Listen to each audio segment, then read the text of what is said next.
All right, thank you once again for joining us this morning. We'll begin the fifth,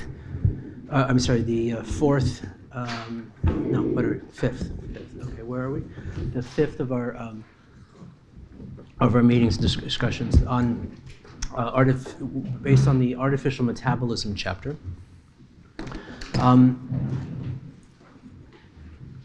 And to stitch this back from some of the things that we've been discussing over the last few sessions, this principle we put forth of artificial metabolism, obviously the connotation of the artificial as it's being deployed here refers to, in our parlance, that which is deliberately composed, rather more than as in fake. But it is one that is inextricably correspondent with an understanding of both the historical terraforming project, the one that sort of got us here, the one that we'll be doing nevertheless, and also the design one to come, as that is defined in relationship to what we're calling the proposition of a viable planetarity, that the planetarity itself is one that is inevitably, as such, a metabolic process, a metabolic condition, and such that the artificiality of the metabolism that we're speaking of is that planetary metabolism, such that the composition of that artificial planetary metabolism and the composition of that viable planetarity in many respects are the same thing. Not only bound to one another, but may in fact be the same thing. We've been speaking in a number of this figure that's been put forth originally around in this anthropolysis essay about a sort of perspective or understanding of the cognition that is in many respects the precondition of the capacity to make that artificial design, the thought process that allows for that compositionality in the first place. We want to define as part of, in terms of this folding of matter that organizes itself in a particular way that is able to express this phenomenon, which we might recognize as intelligence. That folding itself is a metabolic process. Not only do we possess a metabolism ourselves, obviously as organisms, eating the world as we go along, but that in the broader scope at the scale of the appearance and career of Homo sapiens, as we say, especially over the last 30, 60,000 years, that folding itself of matter in order to produce this phenomenon of a bipedal primate capable of doing these things is itself a metabolic process. So also the capacity for the intelligence and cognitions that is the basis and precondition of that artificiality, the ability to actually make this artificial intervention, is itself also a different kind of metabolic arrangement. Now, as we've also has been hinted at more or less implicitly and explicitly, what we now colloquially refer to as artificial intelligence, the ways in which we have set in motion other processes to bend and fold rocks and metals and run electrical current through them in such a way as they too produce a phenomenon and effect that we might recognize as intelligence in a narrow, different and specific kind of way. This too is a different kind of metabolic arrangement, a different kind of folding of matter, not the same one that produced us, but one that is one that is metabolic nevertheless, and one that is, as should be obvious, is one of the forms of the ways in which one of the kinds of artificial metabolisms that we have already, in a way, set in motion. The way in which we fold the world in order to make this artificial intelligence, which is then capable of that feat of intelligence itself, is an example of the artificial metabolism that we speak of. The chart you see here, sort of more famous Kate Crawford and Vladan Yoler's riff on the stack thesis, in which they present an anatomy of, in this case, where Alexas come from. That is the black tube and the software and hardware in this. And you notice in this chart, and you can find it online, you've probably seen it in a number of sort of places, it's a lot of geological processes at work.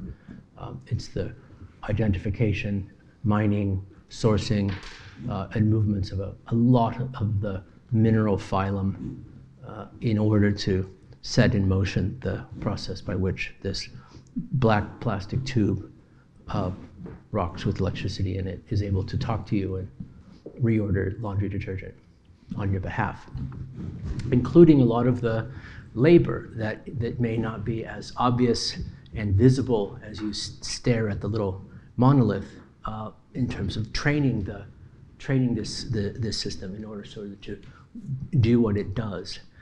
So this might be sort of available.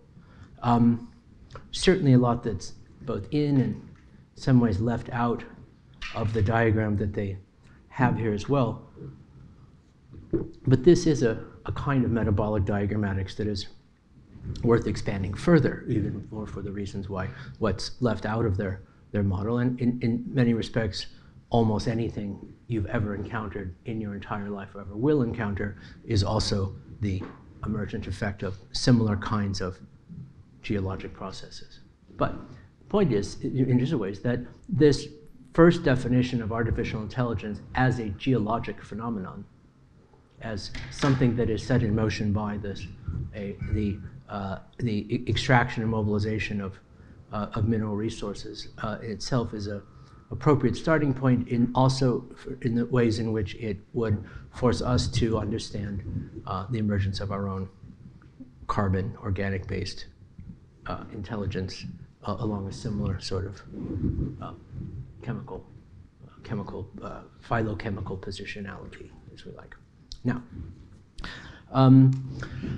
there are then any number of ways in which we might begin to sort of think about how it is that those multitude of technologies that we are now in this way colloquially understanding as forms of artificial intelligence, including ones that seek us out in some ways, operate in such that there begins to be a alignment or convergence or dissonance between different metabolisms in grinding or abrasive or complementary relationships with one another. There's a longer discussion around the problematics of facial recognition, which we can have, but I don't want to divert this too far. I wanted to put this point in here. This is a little bit as a kind of continuation of some of the discussions we've been having yesterday about the problem of planetary scale computation in the way in which we have organized it around this problem of over-individuation by training the system in such a way to understand the world around it according to the identification, modeling, profiling, and comprehensive stochastic prediction of the desires of individual ambulatory Homo sapiens. Facial recognition, in a certain sense, is maybe as an application for artificial intelligence. Again, of all the things we could do with that artificial metabolism in the previous slide, the thing that we would choose to do it is to train it on this differential observation of persons in this way. Is perhaps emblematic of what we're talking about here. I think there's a lot of other more interesting things to that can be done and to be said about facial recognition for sure, but one of the things, not the least of which, is what do we mean by face, which face is seen, how face is gained, how face is lost, how face is saved. In these contexts are sort of quite complicated, but I think there is something to be said, and I'll do so and then move on, in the ways in which we have attempted through beginning with, not beginning with, but perhaps emblematic of the Turing test, to try to see AI in strongly anthropomorphic terms, not just anthropocentric terms, but anthropomorphic terms. That the form of intelligence that exists within, that AI represents, we would measure or try to comprehend in relationship to its relative humanness. In the Turing test, his proposition that should this AI be able to perform intelligence in such a way that we're not really able to differentiate whether or not that's a person or machine or not, is this not a sufficient condition by which we can say there's got to be something going on in there that we would recognize as intelligence, which then, as I've said many times, sort of as this became disseminated in popular culture, this sufficient condition of intelligence increasingly became a necessary condition of intelligence. That is, unless the AI can perform thinking the way that we think, then it is not intelligence. We see this in any number of ways. The singularitarian discourse that somehow imagines that our intelligence and the AI intelligence are on some single shared track, and that there will be a moment by which one train passes the other. That it is that the human model of intelligence is normative, central, and that everything else can be measured in relationship to this. We hear any number of hand-wringing op-ed pieces about the need to humanize AI, that really all of the political, social, and cultural problems that AI might bring is because it's insufficiently human, and so forth. Because we have constructed this AI in such a way that we've demanded that we're demanding in a way that we trying to see our face in it, perhaps it's not so surprising that it comes to try to see our faces in the world around it all the time. The initial misrecognition comes back at us. All right, we'll leave that for a moment, though we'll come back to it a little bit at the end. Now, a couple words on this principle of artificial metabolism in relationship to this third of the terraforming that we're talking about. Just for our shorthand, let's say that the first terraforming is the one that's happened over the course of the last 200 years that got us here in the first place. We'll call the second one the one that will inevitably happen whether we want to or not, and the third one, just so we know which one we're talking about, is the deliberative design process around here, things one. There was a remark we made yesterday, and I just wanted to underline it as a way of starting into this, that in this very specific sense of our hypothesis that the necessary response to anthropogenic climate change must be equally anthropogenic, resolutely artificial in its sense, and that part of why we were beginning with this reorientation of an understanding of artificiality and the critique of the critiques of artificiality is because in a way is a sort of a necessary first position by which that anthropogenesis can even sort of get on with it. In this specific sense, just to underscore the point, and in this composition artificial metabolism, in the specific sense, we're not then exactly against climate change per se. The anthropogenic response to the climatic condition broadly defined in which we sort of find ourselves bases on this dire conclusion that the planetarity that we have is not only not preferable, but in fact non-viable, that this necessitates its transformation. That's what we're talking about.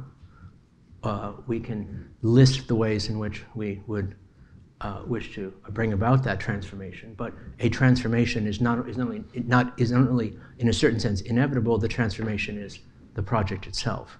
So Perhaps this, in a way, it may go down not so easy. It may, the premise itself, phrased this way, may be a little bit lumpy in our throats. But it shouldn't be, if taken in this specific sense, that there is no other way other than to transform what we have now as such.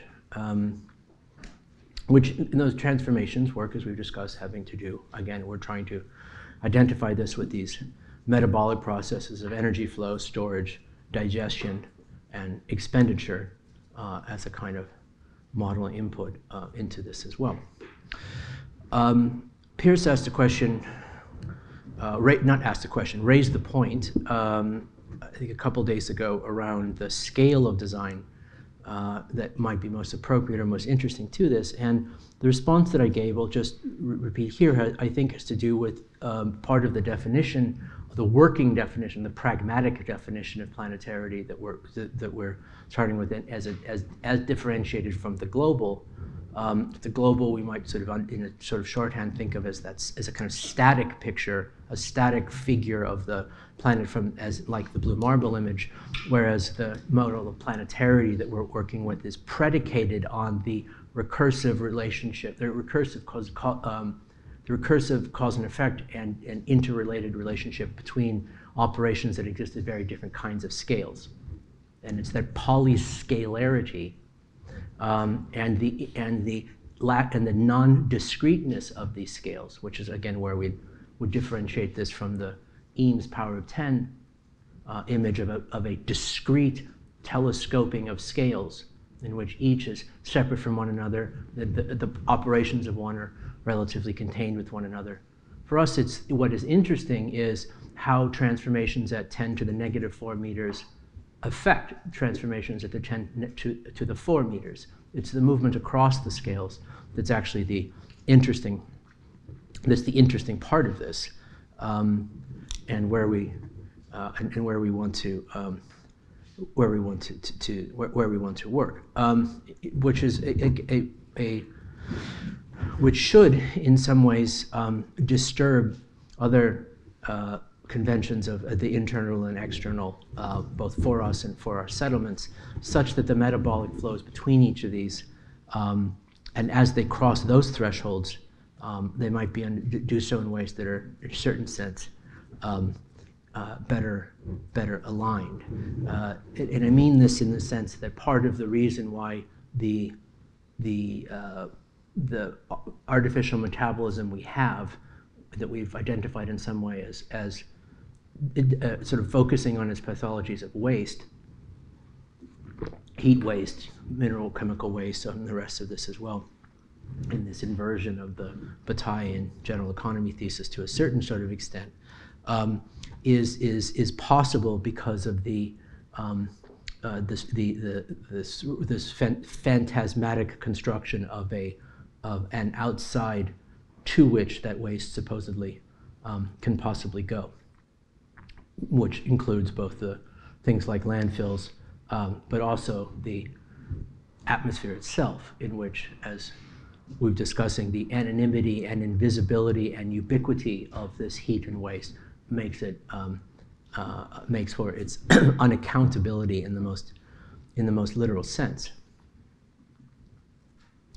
So, one of the ways in which we might approach a kind of structure for an alternative to this is, as we've been kicking around in the last few days, a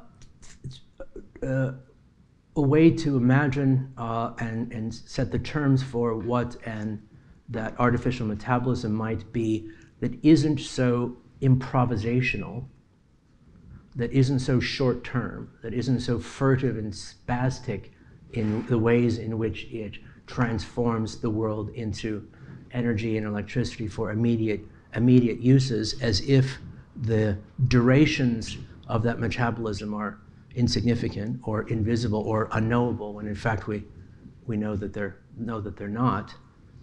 And not in a shorthand then sense, an artificial metabolism that is composed explicitly around a comprehension of much longer temporal geologic cycles, such that in a way the design logic of that of the production and extinguishment of those flows within that artificial metabolism is better correspondent to the actual planetary metabolism from which with which and from which it is inevitably linked, as opposed to one in which that is so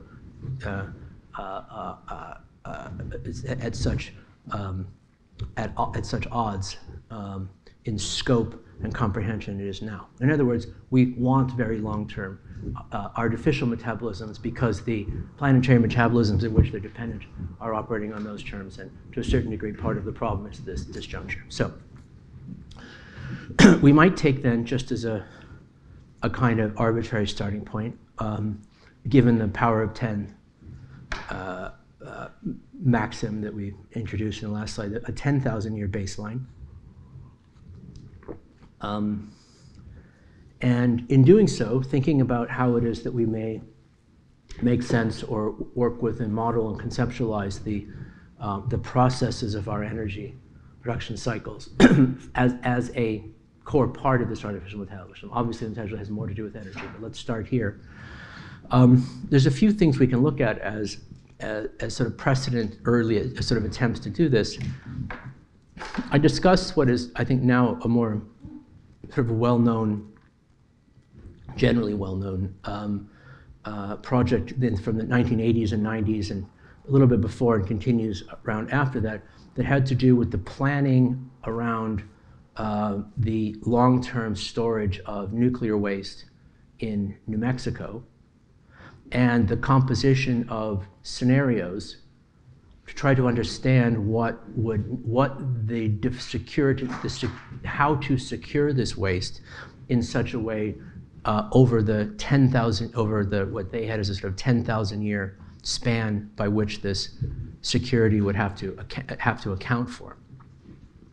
The waste isolation plant in Carlsbad, New Mexico, was one in which some of these were more broadly developed, but there were several sites and in several ways.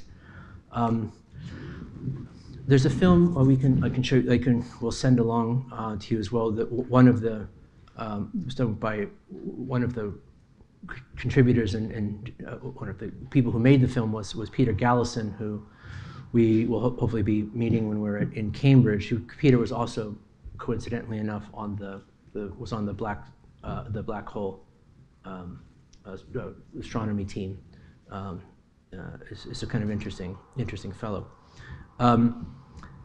So there was a number of these scenarios, and one of the ones that I think you may know the most about, but that sort of has a sort of thing, but I think it's worth sort of discussing nevertheless, was a design competition, let's call it, and there were several, to try to come up with the appropriate signage that would go around the perimeter of the disposal site, warning people, don't come here, don't dig here, not a good place to put your whatever it is that you want to do here.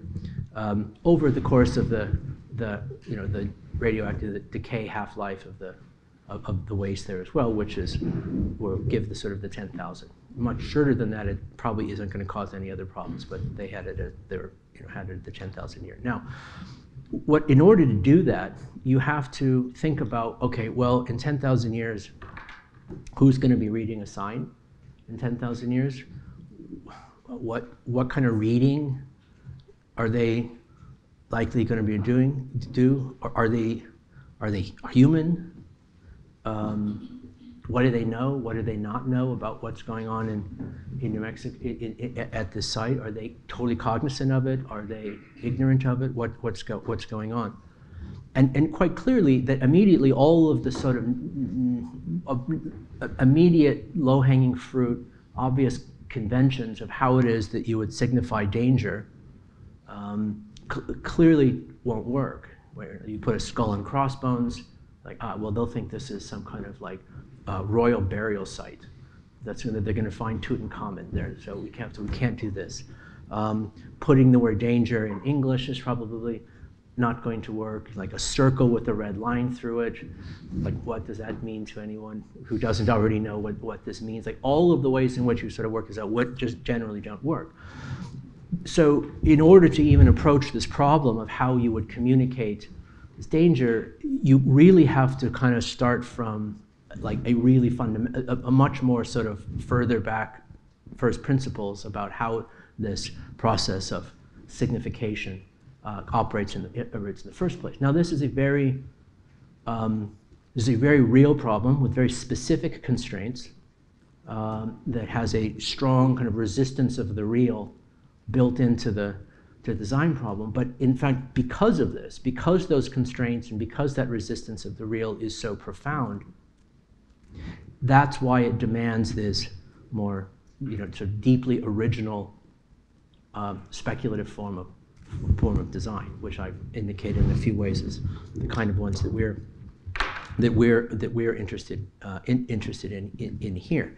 But it's also one we can take it as a kind of starting point in sort of some ways around how this question of the very long-term responsibility and management and governance of a energy system whose cycles of production and waste are operating on scales that are counterintuitively long, and that the question of duration and how it is that we would conceptualize our administration in relationship to that duration, that's a basic question that is at the core of any long-term 10,000-year energy system itself, regardless of what the source of that energy system, the source of energy that's being used there as well. There's a kind of confounding of even our ability to think that long, let alone having to act so long. So, but this is in a way what I think we should be training our attention towards, especially because it's in many ways so strange. This goes, I think, this is one, I want to then position that notion in relationship to this, the allowance that I've asked us to make that the emergence of a geotechnology that we need might precede the emergence of the geopolitics and geoeconomics of this as well. And once again, I'm not demanding that this be so, but that we allow for this in a particular way. That this process by which we come to some degree of competence in the conceptualization and organization of how it is we conceptualize and organize very long-term infrastructures, very long-term artificial metabolisms that are actually much closer in the temporal scale to the already existing planetary metabolism. The planet doesn't see that as a weird temporal arc. We see it as a weird temporal arc because we are an organism that doesn't live very long, and so we have learned to think in very short-term cycles.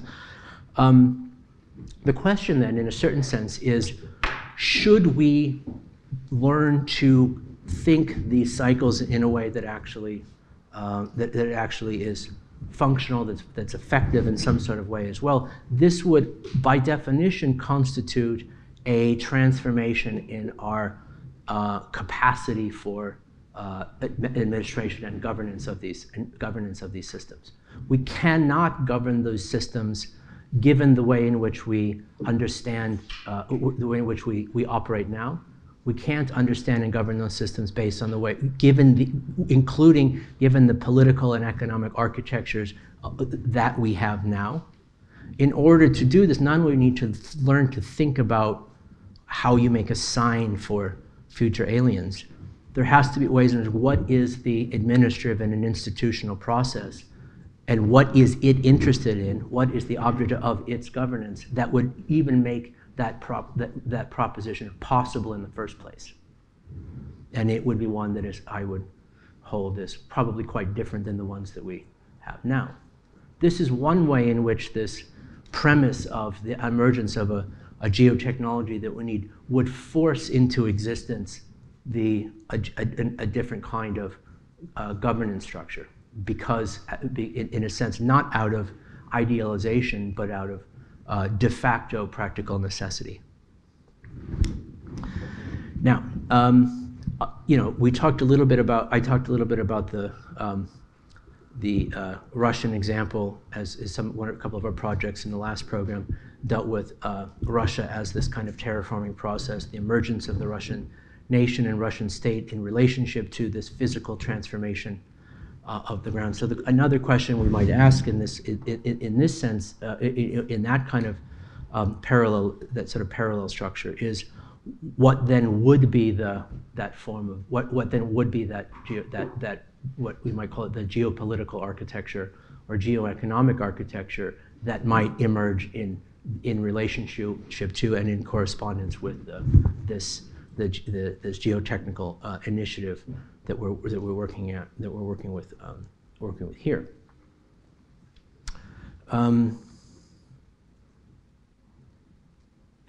So let me speak then a little bit around. We'll set aside the nuclear waste for a while, but I will come back and just to lose more people. Yesterday I had my arguments in favor of surveillance. Today I will be the salesman for nuclear waste. And why nuclear waste is good.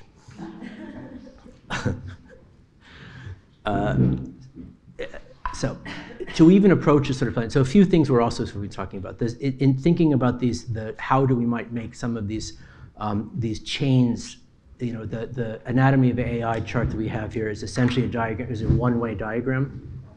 It's how it is that you have a negentropic organization of different kind of minerals and how they could be organized in order to produce the Alexa tube.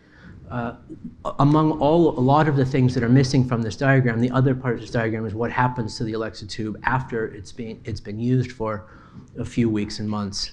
Where does it go back into, right? The other thing that I in my discussions with Kate and Vladin about the chart is and this is a little bit where I think we're going, is the chart works, I think, quite perfectly fine as a kind of description of the way in which that process might work. There's another version of the chart that might be, that's in a way more projective and normative, that would be making an argument for not how it is that Alexas get made today, or what is the geological folding process for the development of AI, including the labor practices at different points in times that come into it, but rather what should it be? What would be the alternate version of this chart that would be preferable to the other as well? So there's this movement from the descriptive to the diagrammatic, at least in some way. Some of the things we were talking about yesterday with our discussions with Holly Jean Buck about an understanding of why I wanted you to add oil companies to the list. That this question of how it is that you actually put what has been folded and made back into the ground. Certain way that in order to do this, in order to put the billions of tons of carbon that need to go back at the scale and at the speed and the technical expertise that's necessary to do that, we will need something that looks like oil companies, if not the actual oil companies, if not the actual oil companies themselves. Just if it's not clear, just indicate like that remark is similar to the one in which we might say, well, we need the other Alexa chart that would show how this sort of goes back around. So the metabolisms that we're speaking of here, the artificiality of them, just to be very clear, cannot only be ones that are about how it is that the material and energy is captured and transformed into something that is then put into a social economy, but how it is that after it serves a particular function over a particular time within that social economy, it's then properly, in essence, disassembled or reassembled in such a way that it can be reabsorbed, redigested, or stored in the case of waste. And it's in a sense the lack of identification and unwillingness to sort of deal with that process, that part of the artificial metabolism in and of itself, that in many cases is part of the problem. That is, there's a version of the anatomy of AI chart that might be the preferable process by which Alexas get made, that is, might find to be more politically, socially, ecologically appropriate way to sort of make the AI, but unless it has the other half, it's already broken. Now, the other half of that artificial metabolism, let's talk a little bit then about since we've brought it up, let's check it off our list of what we call negative emissions technologies, which is a catch-all term for describing any number of real and hypothetical processes and procedures that the end result of which would, and the core function of which in a certain way is the capture, absorption, and digestion, if you like, of the already existing heat and carbon that we've managed to, that the first terraforming project, this economy has managed to expend. This is important, and I'll just repeat some of the things that we were talking about yesterday very quickly. IPCC's reports are very clear. There's no way to keep below 2% Celsius, even probably 3% Celsius, without the climate scale significant removal of billions of tons of already existing, hundreds of billions of tons, really, of existing structures in this as well.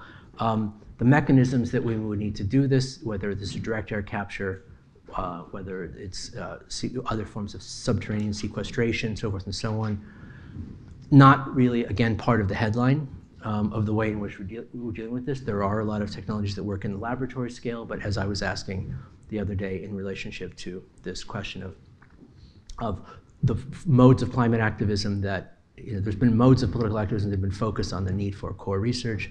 Why, this is just asking the question, given the importance of this, why is this not more a part of the story? So again, things like the planted trillion trees initiative and all sorts of things like this. These are also, in a way, I think, forms of a kind of negative emission technology that we shouldn't be. I don't mean to in any way sort of be dismissive of. This connects to, at least in the sort of the thought behind it, in correspondence with the way in which we're going to sort of redefine or give a different connotation to the term geoengineering, as meaning a form of design that has planetary scale effects, rather than sort of a list of weird cloud seeding techniques. The question of what constitutes a negative emission technology may be something that we would clearly identify as a kind of artificial process, like oil companies in reverse. And it may be something that we would identify as more of a passive process. The soil remediation being a certain part of this as well. The defense by force of existing large-scale carbon sinks as a place where to go. These kinds of things are these are already existing negative emissions technologies in one way, you're like large mangrove swamps and rainforests and sort of things like this as well. They work perfectly well. And so this is part of the story, right? I just want to just like that when we're talking about this, it has to do with the scale of the effect. It's agnostic as to whether or not it's organic or inorganic. It has to like the ways in which there is this kind of subtraction, the reabsorption, the other half of the metabolism.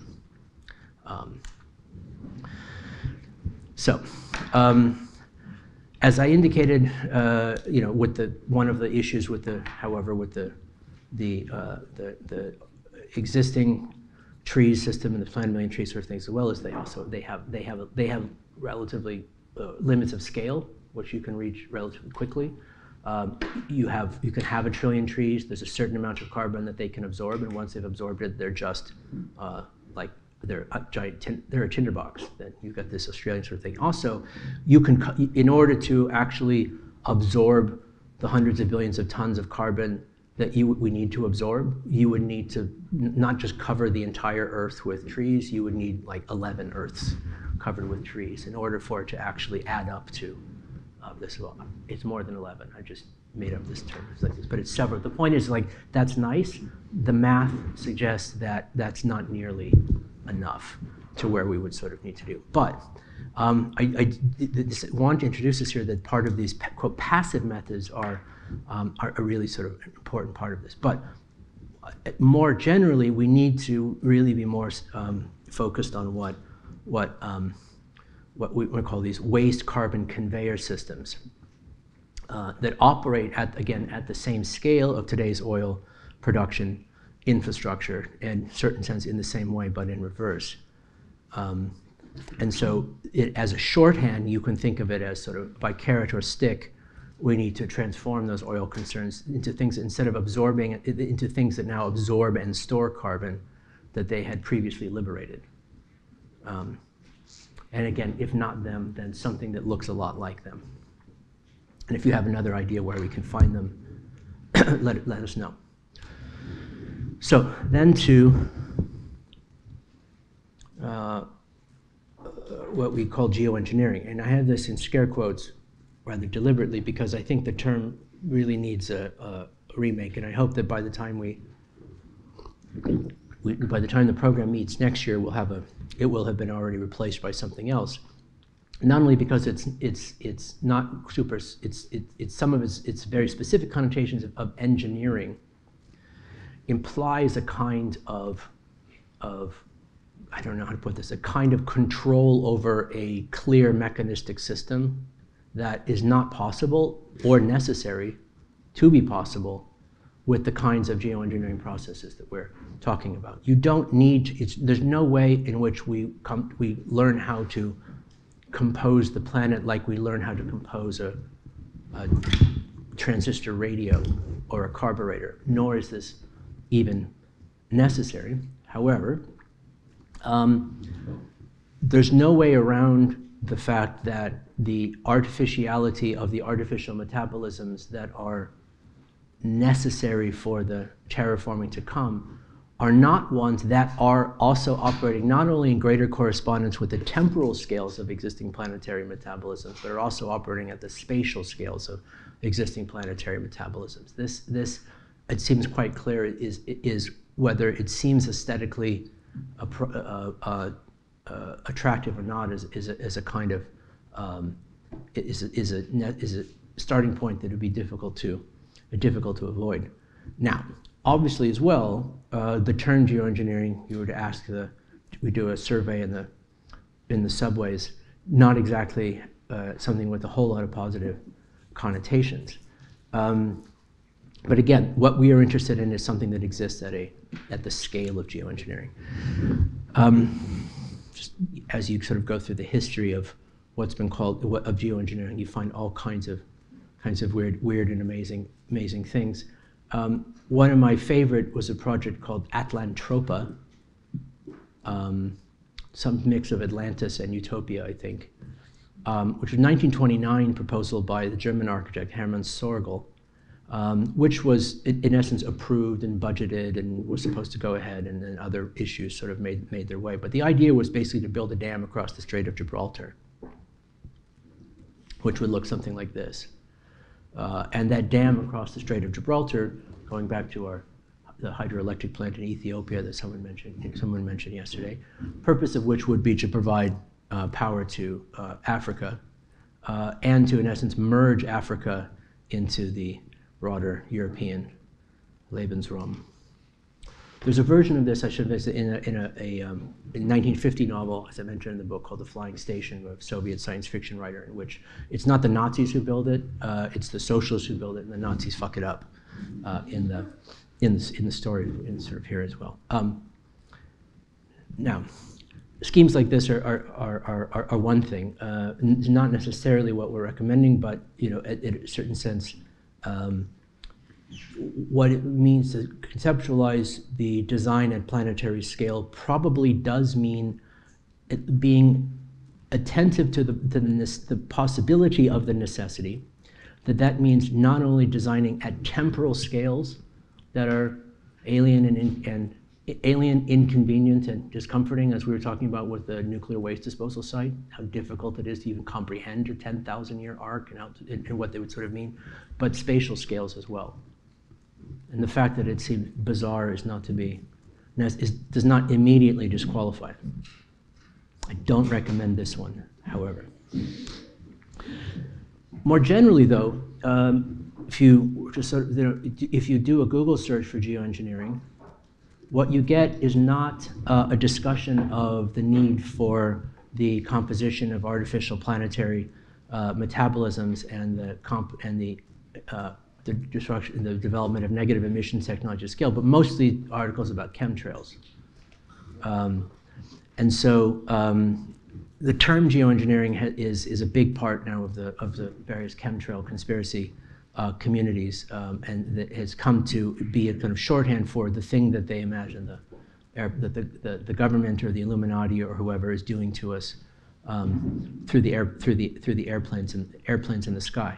And they make their feelings known quite directly to a lot of the scientists and researchers who are working on geoengineering projects in ways that are similar to the ways in which certain climate change denialists might follow Michael Mann around and make his life miserable.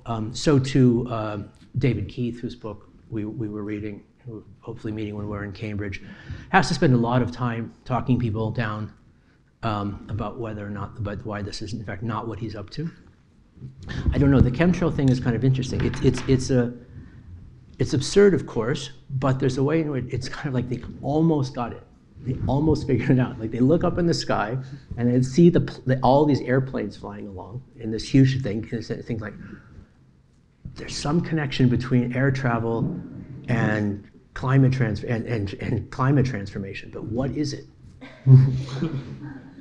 It must be poison gas in the exhaust. Kind of, but not. Just one more baby step. We can get there. So, to be clear, this program of quote-unquote geoengineering that we're talking about needs to be framed and posited not as a kind of omniscient, reductive control of ecological mechanisms. It cannot be the smart city version of ecological management, where again you reduce when the mismatch between the complexity of the control system and the much broader complexity of the reality that's trying to control. When that mismatch is approached in such a way you try to bend and reduce reality to fit the limitations of the control system as our operating working definition of smart cities. This is not what we want, but rather as I say, a kind of sober, practical, geotechnically minded and geopolitically sensitive coming to grips with the anthropogenic qualities of anthropogenic ecological effects without the attendant will to indulgence in innocence around this. So I hope it's not about sort of securing very pat solutions of this premise of this sort of as a solutionist approach is not really what we're talking about, but rather to be very sort of direct and practical about the necessity of us ensuring that a viable future is literally physically possible in the first place. And again, that may be something that, without a doubt, through some of the discussion we were having yesterday about whether or not it's sort of possible to not link this with the geopolitical issues, it may be one in which that this is another example, perhaps, in which the necessary geotechnology requires a form of administration, governance, conceptualization, and imagination that we do not presently possess. And for it to be piloted and administered and proposed at all would necessitate the transformation and appearance of another form of geogovernance in this way. This is when I say that this precedence of the geotechnical geogovernance, I mean it really in this sort of like very direct, sort of de facto, sometimes sort of the de facto sense, because there's no way to do this in this way other than by the administration of a different kind of system. or as I put it this way, the geopolitical architecture necessary to properly administer such an infrastructure needs to emerge to suit the scope of the condition. If we agree that you can't have a system where the reality is complex, the control system is reductive, you need to scale the control system to the scope of the reality, not the other way around. That is not what our current sovereign systems are set up for. So, put differently, the program is not for geoengineering to scale down to the complexity of the problem space to suit the simplicity of a given technique, but for geopolitics that might scale up to meet the complexity of its responsibilities. That would radically expand the range of techniques available and would alter the geopolitics and the image of the terraforming project that it assumes. Okay. Yesterday at the end, I think we had a conversation that sort of revolved around a little bit of this question of to what extent it's possible even to de-link these political questions from the technical questions in this way. And I hope the point I was making was not that that's really the starting point. But more importantly, I think one of the aspects, or sort of, I think, implications of this discussion had to do around this question of the different ways in which it is conceived, positively or negatively, as to whether or not it's possible or preferable that there would be a transformation of the planet, of the climate, in such a way that is or is not fundamentally also disruptive of the distribution of resources, wealth, power, the geoeconomics and geopolitics of the system at the same time. My argument, as I tried to make clear, is that there is just to be very clear, that there is no way in which those necessary geotechnical transformations can appear without a corresponding transformation, and this is well preferable or not. This is the way it goes. Now, I want to then, though, say a few words on the way in which that perspective might see some of the other approaches that make a different conclusion.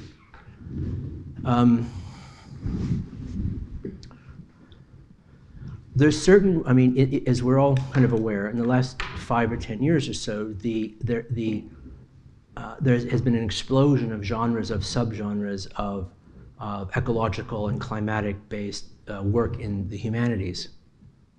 You can't go to a humanities conference without being inundated with proclamations about the nature of the Anthropocene, why that's the wrong word, what it means to live at the end of the world, so forth and so on. So after an entire century, basically, of ignoring biology and chemistry as nothing other than a discursive, symbolic social construction, all of a sudden now we are confronted with this as well. But still, I think in many ways that there's a part of this critical reflex that still wants to see the Anthropocene basically as a story, as a text, something that can be criticized on that should be and not only can be but should be primarily criticized on a discursive level. And conceptualized in those sorts of ways. We'll move back in here sort of as well. And I think part of it is that, there's a number of reasons for this that we don't have to get into right now because it's not really our problem.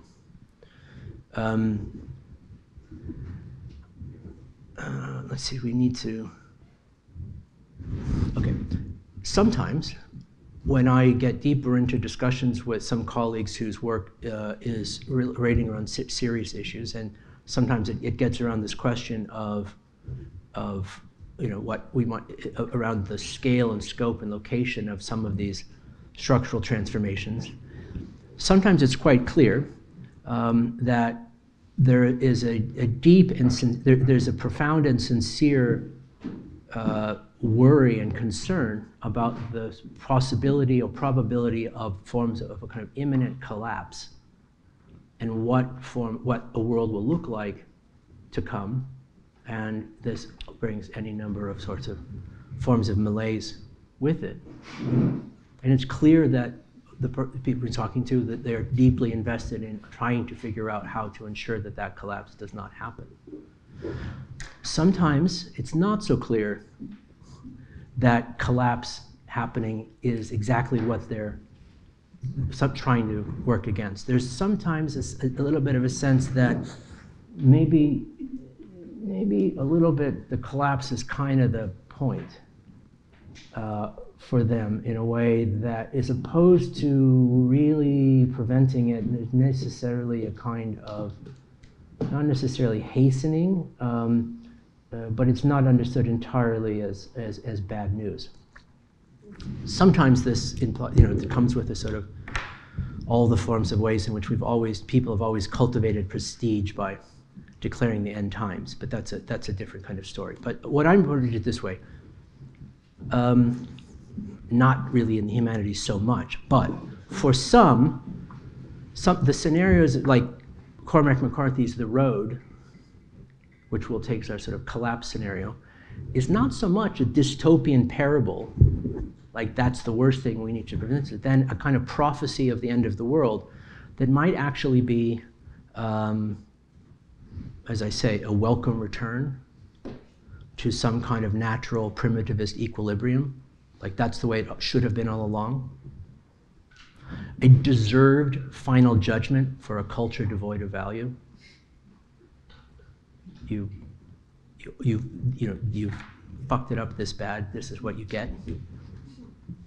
And this is what you get, but we should prevent any of your attempts to prevent it from working, because this is in a way preventing you from getting the judgment that you so richly deserve. That justice demands collapse. Or a feral playground for sociopathic survivalists who can't wait for climate collapse. They've got a calendar, they got or a chance for your local Thanos to cull the herd and to sort of decide the righteous from the unclean, or some weird combination of above.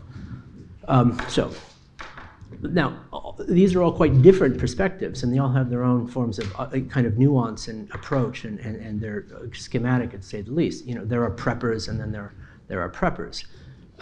But not everyone who speaks loudly of the apocalypse is deep down trying to prevent one. That's my point. And many of these sort of positions might seem to be aligned with this first perspective of a sort of like we are trying to prevent it, but are actually sort of some different. Some are closer to our own, some are further away. For some, the meltdown is very much the plan. So a little bit of a tangent here. In my sort of late night research into internet subcultures, there's a very weird overlap, mind you, between the degrowth movement and the Marie Kondo tidying movement, where she's become, along with Kaczynski, she has become a kind of icon of the, I mean, we're talking 1% of 1%, but a kind of icon of the degrowth movement, where I'm thinking of it as a kind of cleaning house, you might sort of think of this as well, which I thought was just perfect.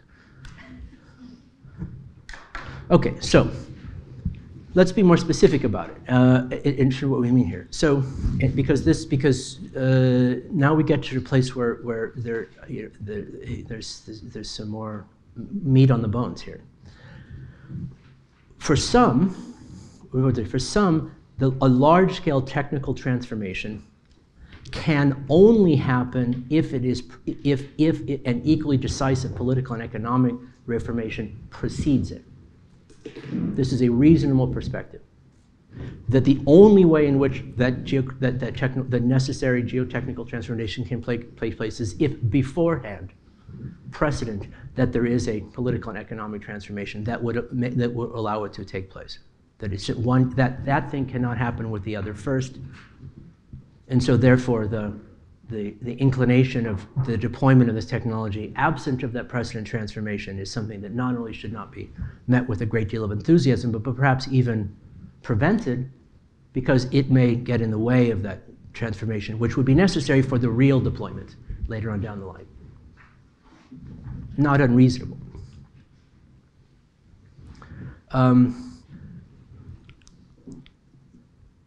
For others, that political and economic shift can only take place if the technological shift happens first that would give it form and structure and assignment, which we've been talking to a little bit about this in relationship to the actual geotechnologies that we need and the implausibility of their governance and administration with the forms of transformation, the forms of political system we have now. Now, these are not mutually exclusive solutions. There may be different kinds of geotechnical transformations that need to take place at different times, different kinds of geoeconomic and geopolitical transformations at different times, and they may be ways in which we want to understand them as in fact corresponding. There may need to be this geopolitical, geoeconomic transformation, which makes possible the geotechnical transformation, which makes possible a subsequent geoeconomic and political transformation. Again, these are not mutually exclusive necessarily. For some, however, as we're saying, any geotechnical shift simply cannot work, will not work, unless there is a corresponding geopolitical shift to ensure that it doesn't introduce even worse conditions. Not unreasonable, not necessarily either. It kind of depends on how you want to, how each of these are a little bit to sort of define. If somehow, whoever you imagine to be like evil corp, the most evil corp in the world to be, were to launch tomorrow some sort of like extremely inexpensive, totally workable carbon capture technology, and they were rolling them out for free, and somehow saved the day, Deus ex machina, and yet remained deeply evil in other respects. The plausibility of this confronts this position in certain sort of ways with the limitations, I would argue, for what we were talking about yesterday in terms of this, the avatar model around here as well. There may be ways in which very important problems can be solved by agents and actors that do not in any way necessarily for any one of us represent the ideal actors around this as well. And so in ways or another, I'm again trying to introduce this Luciferian pragmatism into your discussion, to de-link in your mind as much as possible the necessity between the appropriateness of the agent that would cause the outcome and the outcome itself, while at the same time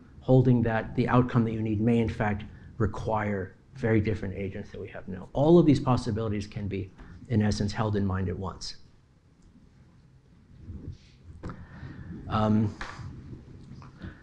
For some, however, so you're talking about the geotechnical shift is possible independent of any geopolitical shift, and preferable so. This might we say in a sort of shorthand is something like the eco-modernist sort of argument, that you in fact can transform all of these kinds of things, all these sort of transformation, and everything else can more or less stay the same.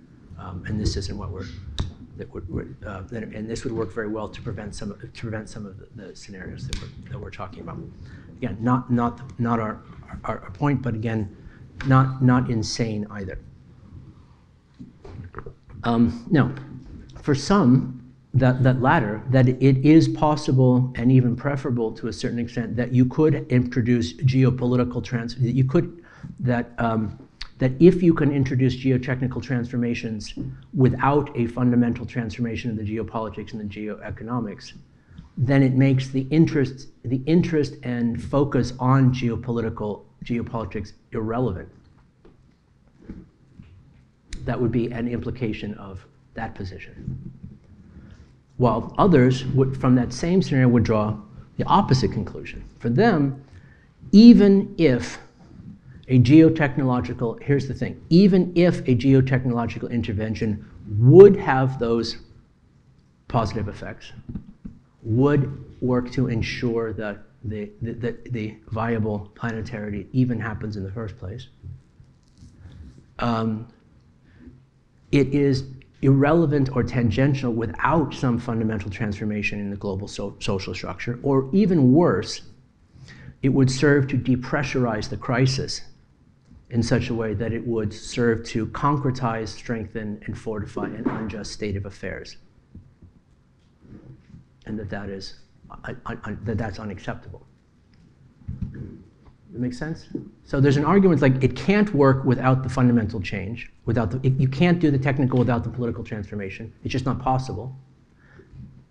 So, which is one position. Another position is it is possible, but it would be bad. And so we're going to prevent that. These are not the same position. Yeah? But you might hear them articulated correspondingly as if they were. Now, again, even within this position, there's sort of divergent implications. Some, maybe more in the latter, might actively work to ensure that the geotechnical intervention does not, that might actively work to ensure that the geotechnical intervention does realize a corresponding transformation in the governing system, while others might do everything possible to exclude geotechnical plans in the first place from the conversation in the name of this position around that this would exclude the other forms of necessary justice.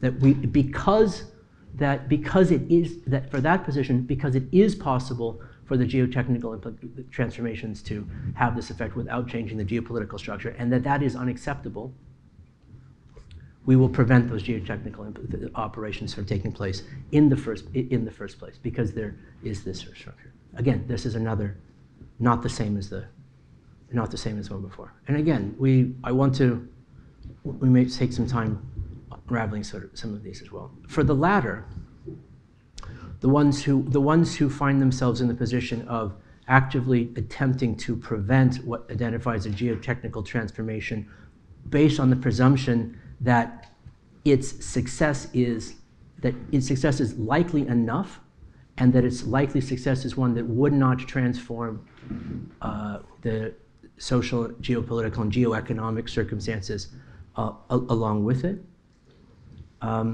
When pressed on their position, I found sometimes, are actually some of the most comfortable with real, serious collapse, giga-death scenarios of anyone I know. As long as the whole thing results, as long as they can target the destruction of the temples of Babylon, bring it on. This is present company excluded. Now, so for an example, recently someone who, it doesn't matter who they are, but somebody who's sort of like a properly well-respected person in the world of art and software, sort of said this, sort of their version, his version of this to me in sort of this way, and he sort of said straight up. Actually, it was on a tweet, which he's deleted, so that's fair enough, so it doesn't matter, right? He said, I would rather have climate change do its damage than to let those people get away with it. There it is. This is it. In this case, those people are those who, per capita, have consumed the vast majority of land and carbon and energy resources at everyone else's expense. So he's, as I say, since deleted and disavowed this post, and fair enough. But I use it here more as a sort of, as a way in which it is perhaps emblematic of a certain line of thought, implicit or implicit in some of the critical discourses in which we find ourselves.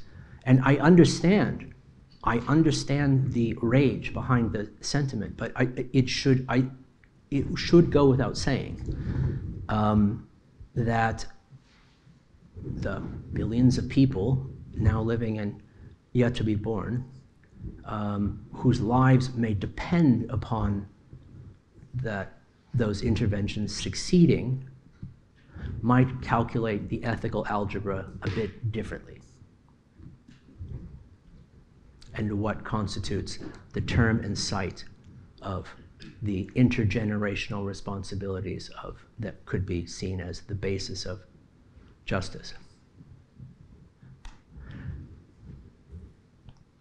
In terms of geoengineering, Kim Stanley Robinson, who we'll be hearing from, in his next novel, which we'll be taking a look at, is a lot to do with this, is all kind of about this geopolitics of geoengineering in particular, and particularly about this, the ways in the fraught and fragile, these kinds of relations between the global north and global south in relationship to these kinds of temporal, spatial, and technical understandings of where the site of mutual responsibility sits. In this novel, which revolves around this sort of deployment of a geoengineering scheme, it's not deployed, as I say in the novel, by Dr. Evil or Peter Thiel or Jeff Bezos or whatever Bond villain you think of, but is in fact by an equator-adjacent government, which has just, in the novel, just seen hundreds and thousands of its people die in a heat wave that is coming several times a year now. And they decide that they're going to deploy this weather transformation, this geoengineering technology. And as soon as they announce that they're going to do this, the global north immediately, looking at this, understanding that these kinds of schemes are and absolutely are risky as hell, there is no doubt about this, says, hold on. Before you do that, we need to have, before the secondary and tertiary effects of this scheme take place, we need to devise some kind of proper planetary scale planning and regulatory platform that would ensure that this doesn't affect other people in a way that's inappropriate. To which, of course, the equator-adjacent country says, like, that's what you should have been saying all along. That was like, you come to us now with this. You should heed those words, and indeed, we should heed this warning today. It is absolutely certain, based on some discussion we had yesterday, that the distribution of effects of climate change is extraordinarily uneven and inequitable and unjust. But exactly for that reason, we should expect that it's those who have and would continue in the future to bear the most direct brunt of the previous terraforming, who have the most at stake in ensuring that the terraforming to come works out well. Because they're the ones for whom this is not a matter this is not an academic pursuit. But this is another way, assuming that imagine the scenario by which there then does become some kind of regulatory and anticipatory mechanism around the development and organization of the geoengineering technologies, as this story suggests. That's another way in which the geopolitics and geoeconomics we need may emerge in relationship to the necessities of the administration of the geotechnology that we need as well. He's beginning to see a pattern here. Okay. Now, on this point in the discursivity, and then we're going to move on back to the waste cycles, it does matter, I think, whether or not, as I say, we call this the Anthropocene, Capitalocene, Petrocene, Coolocene, whatever your preferred prefixes are, because it implies a particular course of action. Right? If we were to sort of understand that really the cause of this has to do with the Illuminati, then it's the Illuminati scene, then it would be to the Illuminati we would turn our attention. If it's petroleum, capital, humans, there's a way in which that even in terms of our discussion yesterday of our way to try to suspend the presumption that all of the effects that we might see in the cascading operations are the results of the originary intentions of an originary subject who wants us to push this domino. And if we can just get to the whoever's sitting in the chair who pushed the wrong button, we can solve this problem. It does matter in terms of the definition around the same time. At the same, however, what I still would want to caution against is this, the ways in which this, in the humanities, this is tended to allow for the question to be resolved here. It's not that the question of the naming and it's not that the discursivity of the process doesn't exist.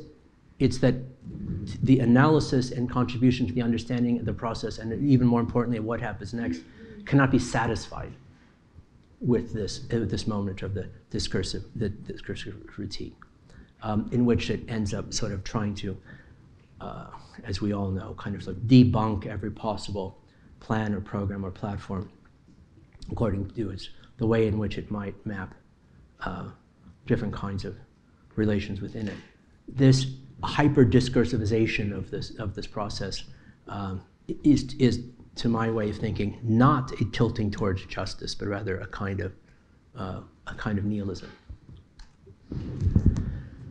Okay, so all of that being said, again, what we're doing here is not this. Is certainly not this. Is what we not the plotting, bet hedging, incrementable.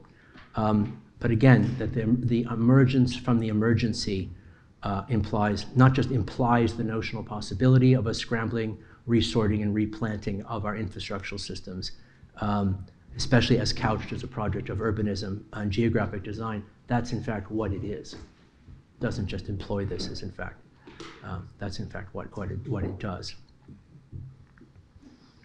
So, quick moment then question on the question of the plan and anticipate the criticism of geoengineering as something that tries to understand itself as having much greater control or mastery over a system than it's actually possible to have. Though we've sort of, I think, have been attendant to how that is true in many respects. One of the implications of the hyper-discursivization of the Anthropocene is that it becomes, for many, I think, too easy to come to the conclusion that we have no capacity to accurately model the effects of our artificial agency in this mind-independent sort of way. But it should be clear, this is in fact obviously what climate science does, and it is how planetary scale computation has revealed climate change as a concept inherent. In other words, to conclude that the true implication of these very precise models of anthropogenic effects is that it's impossible to have precise models of anthropogenic effects is dubious.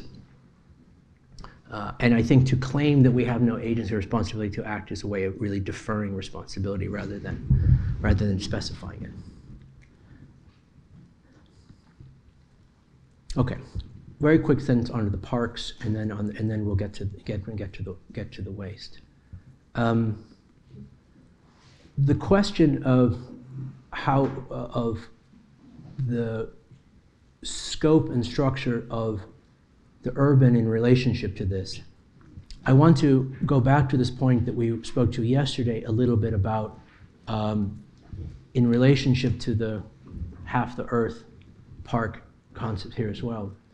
Again, we're not suggesting this as a kind of refortification of a re-territorialization of a nature-culture divide. But one aspect of it, in a sense, is that within this urban structure, it may demand and represent a further technical intensification of the processes of supporting life rather than the reduction of it. So very quickly, a little bit on sort of the history of parks, at least in the West. As we talked about in terms of Raymond Williams and Frankenstein, and as I mentioned, in a sense, nature parks began to appear in Europe during the Industrial Revolution. It was at the moment in which cities became hyper-industrialized, and that the capacity for the ability to develop an artificial ecology, an artificial urbanism, that the outside suggested its deliberate protection in one way or another. First, they were kind of set aside for the elite to go hunting or to wander about and admire flowers. Later, they became spaces for popular recreation, sites for the protection of national heritage in one way or another, and eventually, subsequently, much later, understood as sites for ecological resource management. That they actually have a purpose and function as in terms of the ecological services they provide, rather than being a kind of luxurious territory. They in fact have this sort of thing, as if they were in this sort of way. And so one way in which we can sort of trace this through the park is this shift from an understanding of the park as essentially a kind of the definition of nature, literally like the space that defines nature and nature defines it, the space, into something quite different. And I think in this transformation we might see make the conclusion that nothing will kill nature faster than trying to live off of it, as if it were unlimited. So parks are, in a way, as we say, already a kind of artificial enclosure, especially the kinds that we're talking about today, as opposed to understanding them as this kind of unmolested external landscape. Parks encompass cities just as much as cities encompass parks, and in this sense, they are equally artificial in their construction.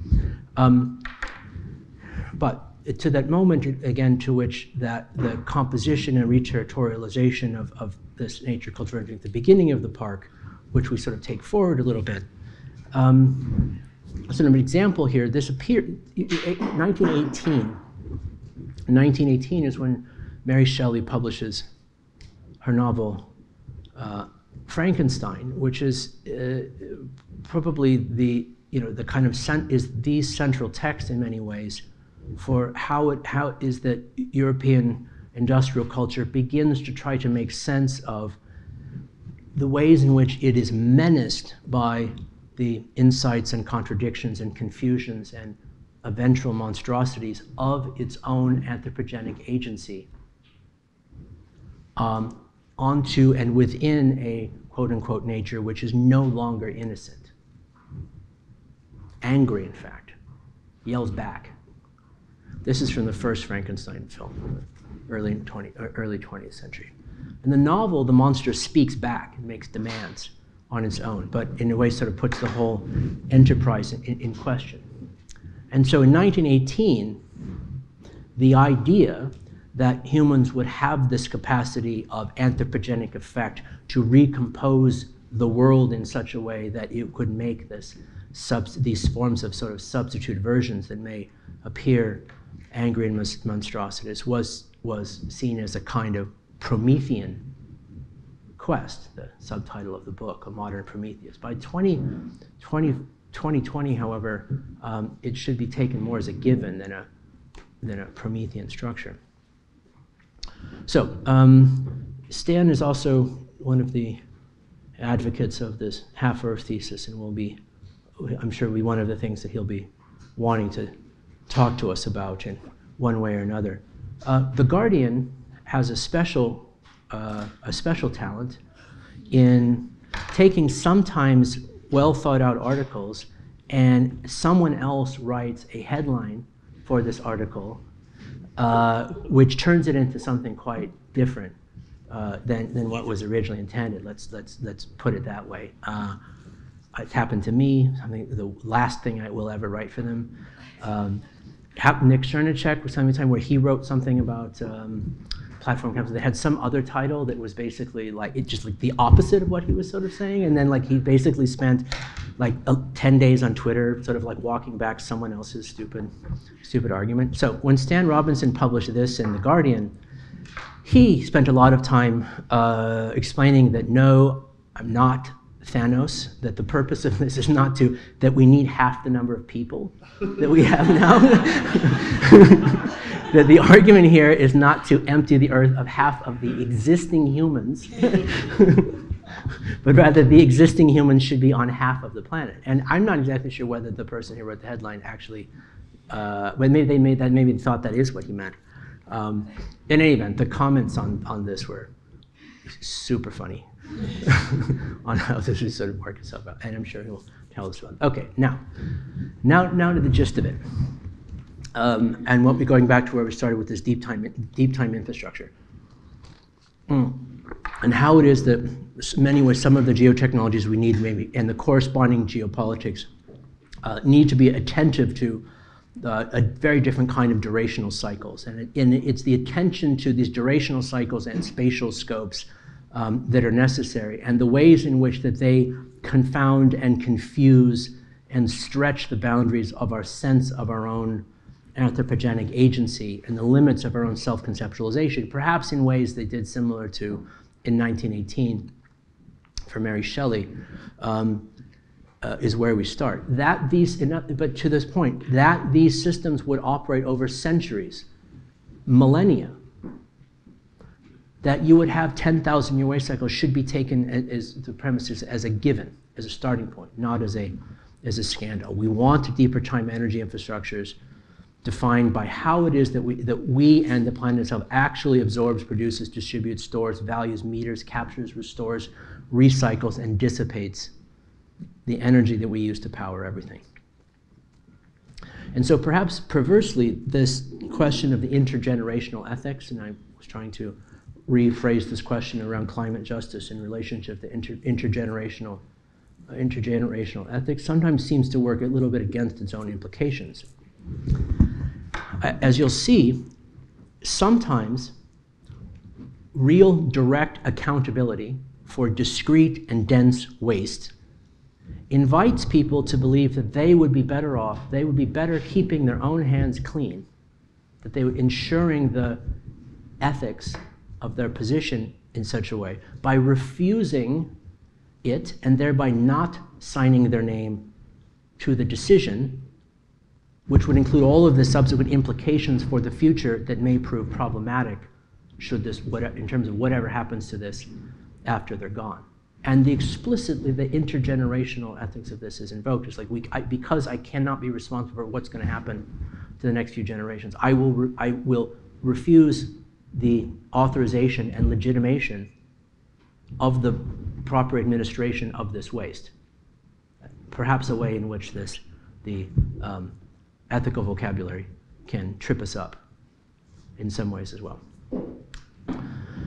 Now, the waste and exhaust of, we see this, as we said, with nuclear waste. Now, the waste and exhaust of all energy resources and the cultural problematics of negative emissions, such as carbon capture, all have these same kind of blind spots. And this discussion around the dissipation of waste of fossil fuels that is anonymous and invisible and pervasive in one way or another operates in similar kinds of ways. But the first principle that I want to sort of put forward, the sort of core principle we want to put forward here in relation to this question is that positions that claim on ethical or economic grounds that dealing with systemic waste is morally compromising, unprofitable, unseemly, or hazardous are not, by my way of thinking, principle standards, but rather massive failures of responsibility. For a viable artificial metabolism, again, the geotechnologies required are ones that absolutely demand forms of responsible capture, transport, and sequestration. There is no energy system without these forms of waste. There is no proper artificial metabolism that does not take that responsibility, the other half of the geologic folding, as its primary assignment. So the geopolitics needed that would emerge in relationship to this, before it or after it, sideways, up, down, doesn't matter, are ones of long-term planning, precise modeling of the right things, the equitable distribution of risk, and perhaps also the suspension of the ethical and economics positions that are predicated on the disdainful deferral of unseen ecological externalities.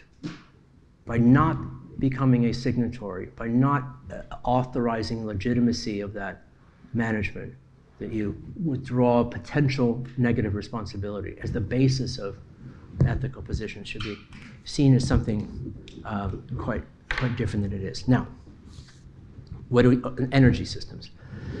The history of human energy technology, roughly, there's some, I'm going to be sending you some readings on the history of energy technologies, which is why this is not taught in every high school, I don't know.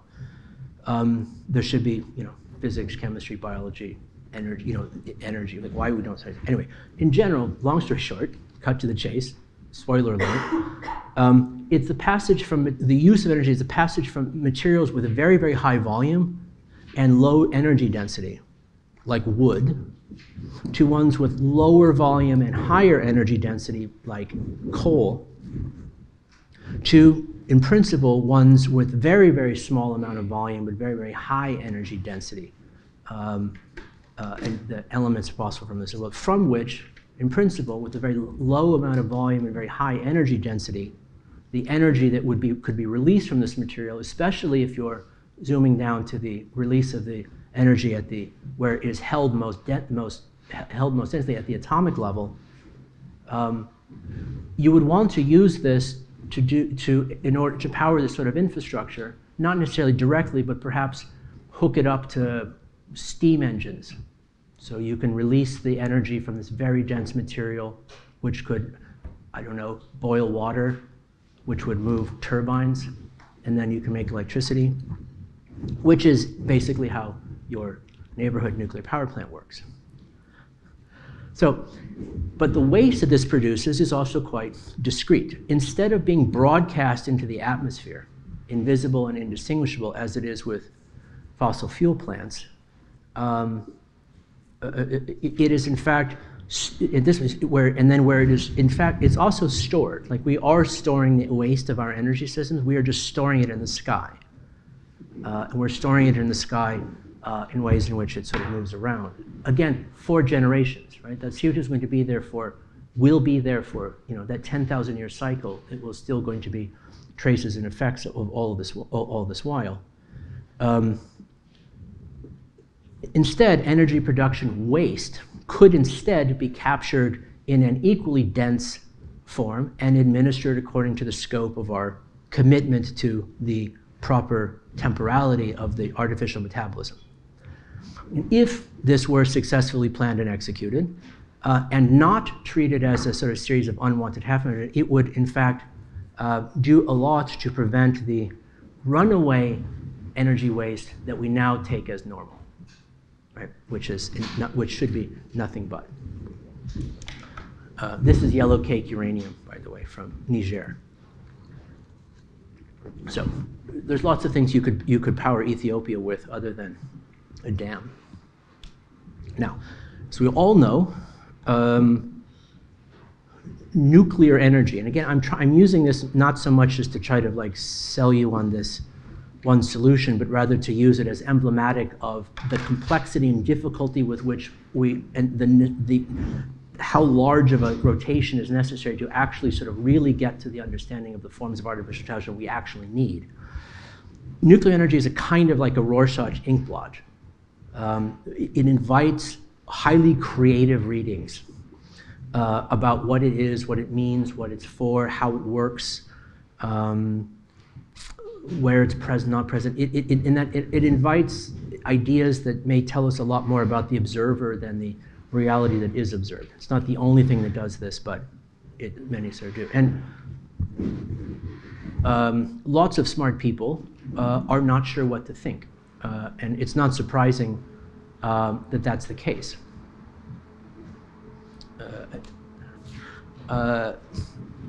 Chernobyl, the HBO TV series. I don't know if you had a chance to watch this, which was super fun as it goes. Great popcorn, thing as well. Fictionalized, as you know, the catastrophic politicization of infrastructure management that led to the deadly explosion and contamination of a 30-kilometer involuntary park in and around Pripyat in Ukraine. However, viewers were also led to believe some other amazing things about the properties of the nuclear energy that was there, including things like that radiation exposure is literally contagious from one person to another. That by touching someone who has radiation sickness, that you will sort of get this as well. And so, sort of with these zombie movie tropes in mind, like this one is contaminated, you touch the contaminated one, it sort of reverberates around the surface as well. We might also add what kinds of politicization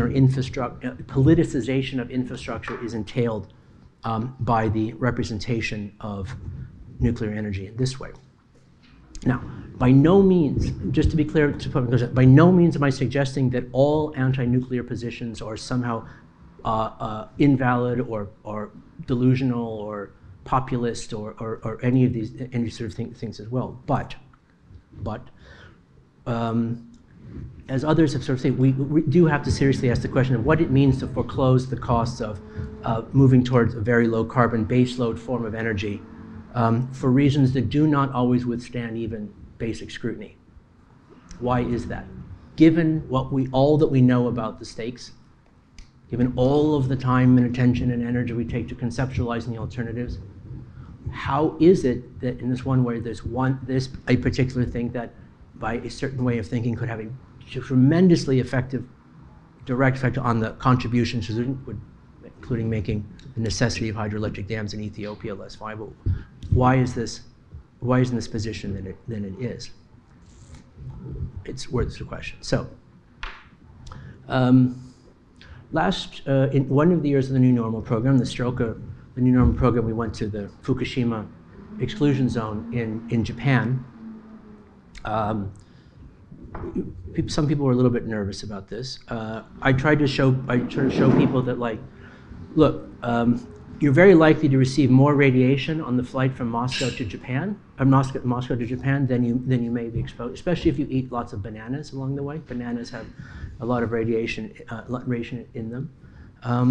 But it's, it only goes so far as to dissuade a more primordial sort of sense of this that is pervasive enough that it has to be taken as real and serious. But still, it's a bit weird. People standing in front of the bus smoking cigarettes, going like, I don't know, we could get cancer. I don't know. I'm getting really nervous. So, not thinking this through. All right. So, you might ask, okay, but what about all the people who've died from all of these nuclear accidents around this as well? Well, as I sort of say, the number of people who has clearly died from the 3 Mile Island accident in the US is 0. Perhaps one person from maybe as 5, depending on the king at Fukushima. Chernobyl, much larger. Some estimates put it as high as 4,000, could be larger, others as low as 50. By comparison, the number of people who died in the evacuation from Fukushima was 2,000. These are, all dead people matter. This is not, I'm not sort of suggesting this around this as well, but it's not necessarily it's not necessarily what you might think. Compared, for example, to the alternative that we've come to live with.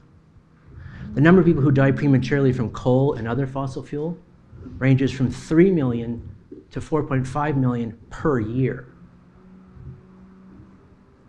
So by NASA Goddard's estimation, the mean net deaths prevented by nuclear energy is roughly 80,000 per year. So areas that were using nuclear energy instead of coal, if you figure out how many more people didn't die because they weren't using coal, they're using nuclear instead of coal, that it saves as many as 80,000 lives. So when Germany cut its nuclear draw in half in 2011, after Fukushima, the total energy generated by coal and nuclear gas stayed about the same, even as it brought all these gigawatts of renewables online, right? And so it took the nuclear, put all the windmills and solar sort of this, and yet, because it had taken on nuclear, the amount of coal that it used was basically stayed steady. This is a bit of probably a misguided sort of approach to this as well. It also seems counterintuitive, but if you look at it really in this sort of like very cold and direct sense of number of deaths per kilowatt, nuclear power is at least 4 times safer than solar. People fall off the roof installing them and things like this as well. which is weird when you think about it. But that's what it is. There you have it. So let's take a quick moment to sort of talk about then of like the cultural connotations of some of this, and a little bit sort of where we have. Given that nuclear energy and nuclear waste is at least kind of sort of like the longer-term energy infrastructure that we are hypothesizing in both the good and bad senses. Here's the point. At this point in 2020, energy sources have ideological connotations that are separate from the actual process of that energy source as well. For some, wind and solar are obviously strongly preferable to coal and natural gas and wood and dung burning and so forth and so on, and they mean something, right? There's a reason why certain parts of political culture is against renewable energy, because renewable energy is for those people, right? Like I'm against it on a culture war terms, or for it on culture war terms. That the culture war about infrastructure is part of the weirdness that I'm sort of speaking to. But we also should be attentive that even these things, the solar panels and the rest of this, have their own, speaking back to the anatomy of AI diagram, they have their own kind of extraction and mineral sourcing and folding and recycling and land use and e-waste and intermittent yield issues as well. We don't really know what to do with solar panels. Good solar panels, last 20 years or so. We don't really have a plan for what to do with them after the fact. And so this doesn't mean we shouldn't be using them. I'm just saying it's like they need to be. We understand them. They don't buy us out of the artificial metabolism problem, and they don't buy us out of the question of how do we administer the waste of the medium itself. That has to be part of this. That's part of the consideration in sort of the way it's worked. And so we were talking about some of the Green New Deals, various Green New Deals yesterday. Some of them include nuclear power. Some of them explicitly, actively, flamboyantly exclude nuclear power from it in ways that seem to me a kind of culture war maneuver in exactly the worst sense at exactly the wrong time. So in the way we must see this as it's emblematic in this sort of way as well. It's an example, one of many examples, of how it is that the current political and cultural constraints and climate around particular kinds of infrastructural possibilities cannot possibly hold. It cannot possibly continue to operate this way. This is the Atomkraft Nein Danke. This is famous anti-nuclear sticker from Germany. The German Green Party, in many ways, as you're probably all aware, one of its sort of founding original purposes and stories was as a nuclear energy resistance action group. It's still a big part of its platform. One political objection to nuclear power that's less about the other things is that it would actually is precisely that it would centralize energy production and distribution, whereas solar is a more decentralized energy production and distribution, and this is in a certain sense true, and there's something to this for sure. Whether or not centralization and decentralization is actually good or bad is kind of a different story. From my way of thinking, energy is kind of one of those things. Energy in the form of electricity is kind of one of those things that, like transportation or water or education, is just something that should be provided to everybody as a given, as like part of what infrastructural platforms are for. It should be absolutely one of these automated, pre-decided resources that is generically and universally available to anyone who participates without having to push the onus on its production and management to the edge. Right? Part of the shift in what we call toward neoliberal economics was this shift from things that social services that were centrally and infrastructurally provided, that the responsibility and risk for the provision of that services gets pushed to the edge of the network to the individual itself. Instead of from healthcare, you buy your own sort of thing as well. From this to this, part of the liberalization. in fact, so to say that something that the energy infrastructure now should also be something that if you want electricity, you need to do it yourself. You need to invest in the panels to sort of do this. Is also part of the same, can be seen also as part of the same ship. There are also good reasons why you want redundancy and resiliency within the system.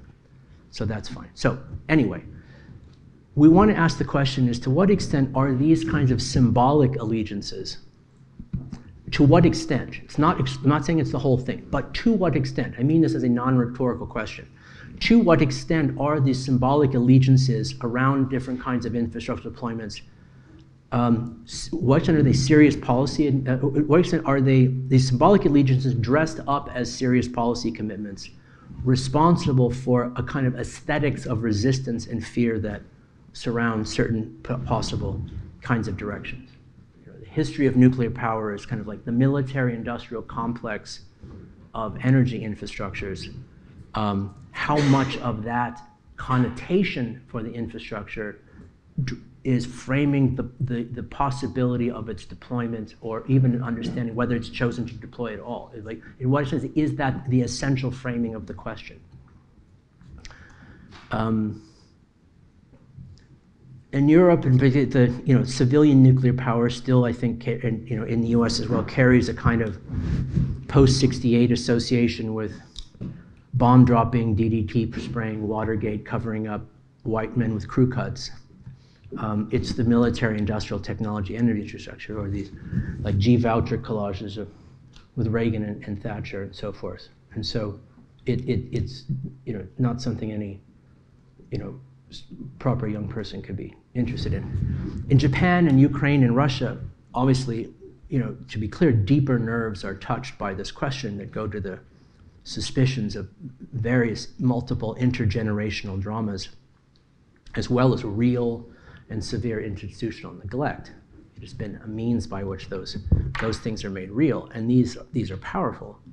But if the cultural commitments of these associations is more powerful than the clearing the path for infrastructural decarbonization, if the commitment to the symbolic allegiances is more powerful than the clearing the path for infrastructural decarbonization, considering what is at stake for real,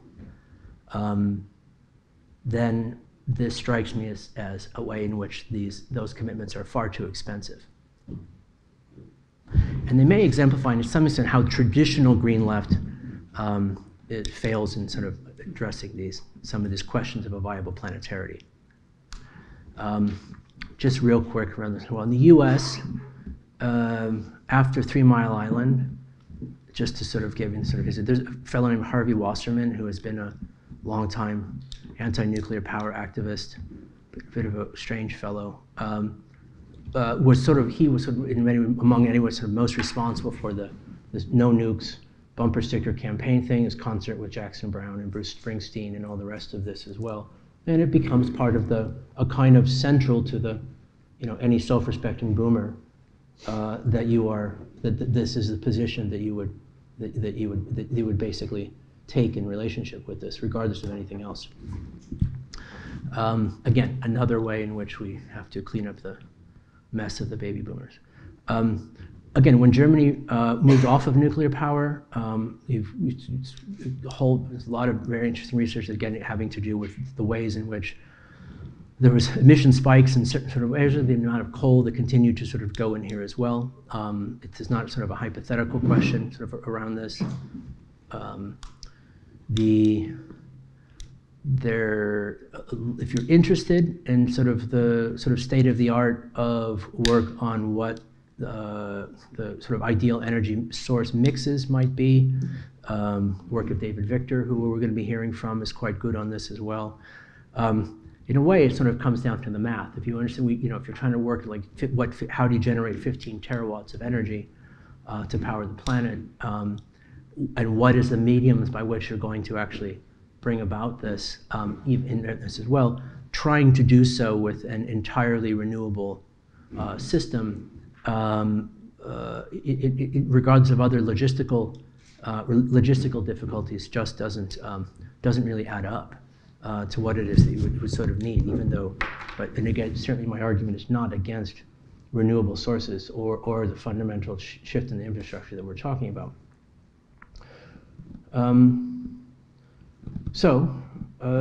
Maybe to extend this a little bit, the way in which I'm sort of positioning nuclear as a kind of emblematic of the ways in which particular cultural allegiances around infrastructural systems align and structure this as well, it's interesting, at least, to observe the ways in which that framing links up with other kinds of approaches as well.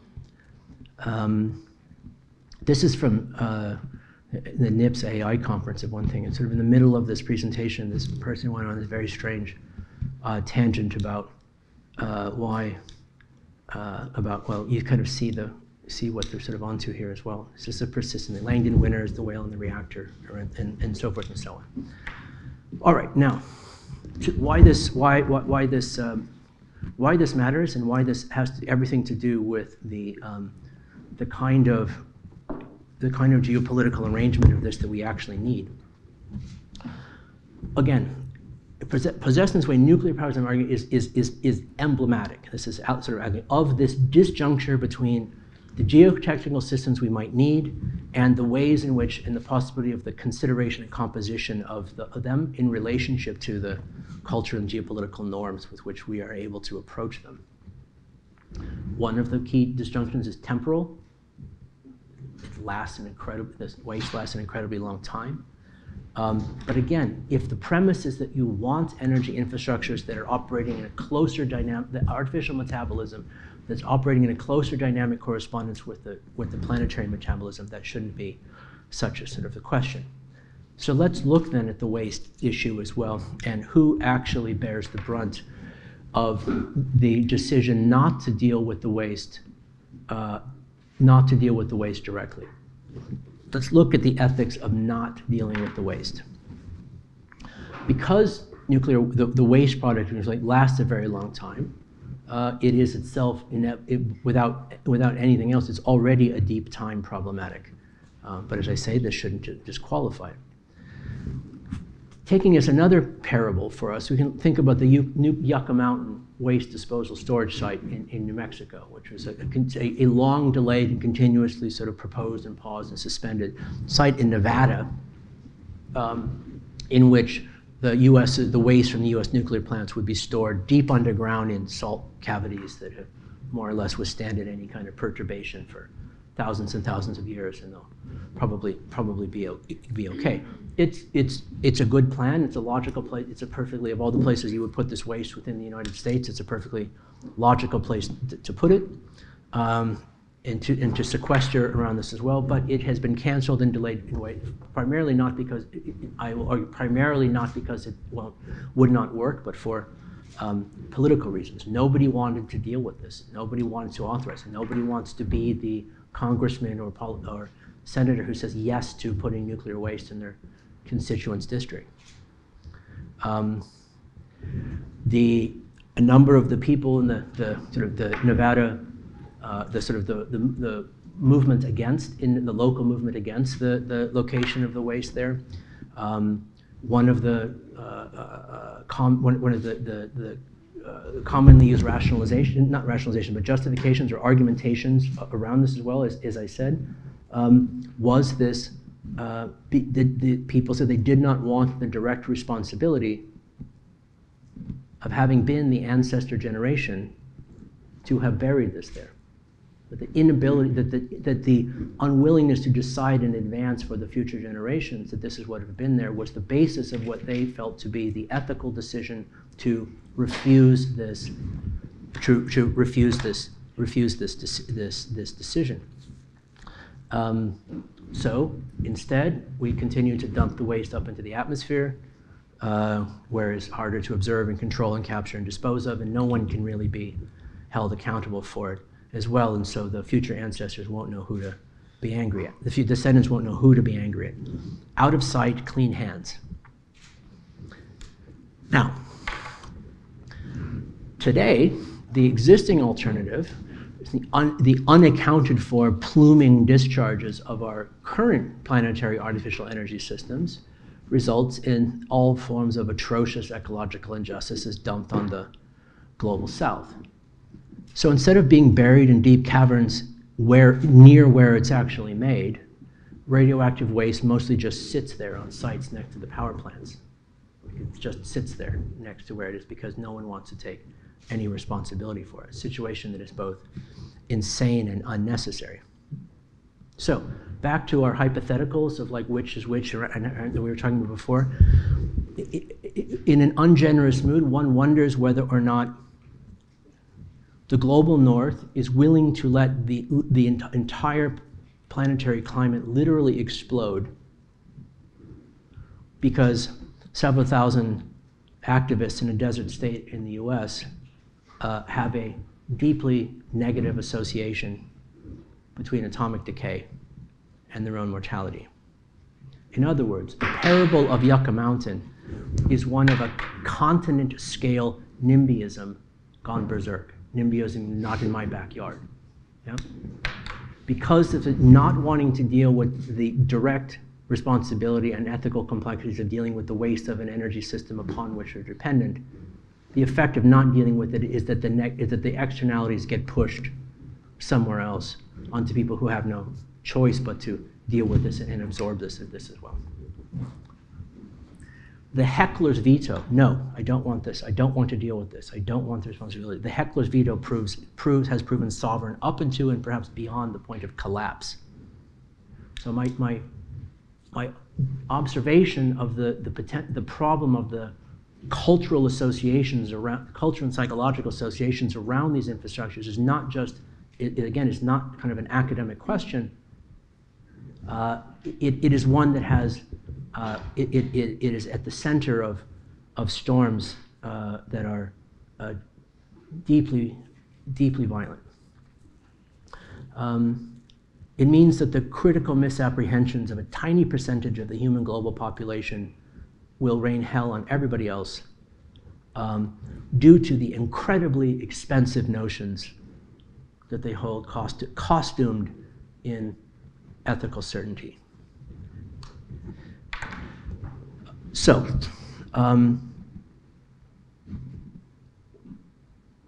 maybe if we were to take a different approach to this, if the premise of the very long-term temporal cycles of waste management and the spatial structures were dealt with in a way that was differently, that there was a different modeling connotation of, in fact, what was at work and what the scope of viability and responsibility actually was, that not only this would allow for and make possible that other form of a geopolitical governance, but it, in fact, kind of would be the basis of that geopolitical governance. And this is maybe where the different connotation of ethics that you and I were discussing last night might come in a certain sort of way. And in a way, part of the reason why I'm using nuclear waste, as being the TV evangelist for nuclear waste, is that because it lasts so long, because it is discrete, because it's kind of like undeniably dense and condensed, you can't just let it plume into the atmospheric commons like all the other forms of energy waste. Because it is dense and discrete and irrefutable. And lasts a long time. That's its features, not its bugs. Because it lasts a long time, the politics of its administration is forced to conceive an entire energy system in ecological timescales, as it should. Unlike fossil fuel emissions or solar panel e-waste, it can't be excised and excommunicated as an externality, but has to be managed in some managed as this unflushable remainder, as it should be. You can't escape it, you have to deal with it. And in this way, we might prefer to consider the politics of energy infrastructure not only in terms of how geopolitics might administer it, but how the emergence of proper administration of viable geotechnologies will bring about those transformations that they imply, demand, and entail. Okay, last point.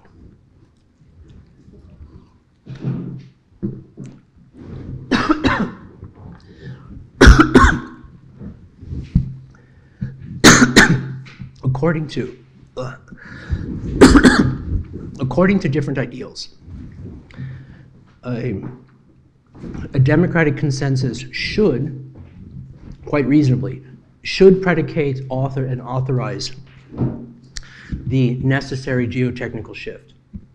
We've been talking about this in various ways before, that whatever this geotechnical transformation, it should be one that is authorized and legitimated by a kind of consensus. We've talked in different ways about maybe in which also, in addition to this, there's forms of governance that may emerge through this shift and backwards and one. But still the question that emerges is that, in a sense, for what and for whom this consensus might emerge is unclear and stubbornly open. Doesn't mean it's not to be addressed. But the question of how is it that some form of popular democratic authorization or legitimation, the people shall speak, and through the popular will, this will be authorized, which not taking a position against, but this has to also, this premise, and the notion also has to be understood simultaneously in relationship, these such forms of popular movements of better class, it has to be understood also possibly in relationship to the equally, if not more pervasive, popular sentiments against carbon caps, carbon taxes, emissions control, public urban planning, some forms of scientific expertise in earth science, longer-term land use regulations, sustainable food policies, blah, blah, blah. These are popular movements too that are real, right? They're not just a matter of false consciousness that can be easily fixed with a little bit of maintenance. But this is also part of why I'm sort of raising this issue around the cultural connotations of infrastructure as itself kind of a central concern here. If the barriers to viable planetary governance are themselves cultural and political in addition to other things, are they soluble on those terms? Today's last point, I'll give Bolsonaro the last word. If today's revanchist and recidivist populism, it has to be understood also as a kind of deeply destructive populist anti-ecological movement, whether it wants to understand itself in these terms or not. It's also a different symptom of the crisis in establishing the political and cultural institutions that are necessary to even model and describe the problems properly, intelligently, let alone cohere the proper plans in relationship to them. So I'm going to ask you then, we'll sort of end with another one of my Luciferian thought experiments here. If popular will, it'd be much better if it does, for sure. If popular will cannot or does not authorize the necessary material shifts in planetary biochemistry that are required, then what? Is there still time? Is it realistic? Is it realistic to wait? What if the answer is no? So here's it. So imagine imagine your own preferred climate change action policy intervention, the one that you hold most dear and have a strong sort of allegiance to, whatever it is, and I'm sure it's a good one. Now, if it is not possible to convince a plurality of people to change their minds, to authorize the investments, to implement the changes in time, whether because of myth or incomprehension or self-interest or anything else, in what ways and what more in what would be the conditions under which you forego the intervention and say, well, we lost? Or do you find another way? When we say that the administration of, the admiration of cultural expression as an intrinsic good is too expensive, or that the avatar theory of political representation may be too roundabout, this is also another reason why we have to allow then for the possibility that the geotechnical necessity may drive this institution more than in the inverse, or the plan this as well. Okay, so that's what I wanted to say about that.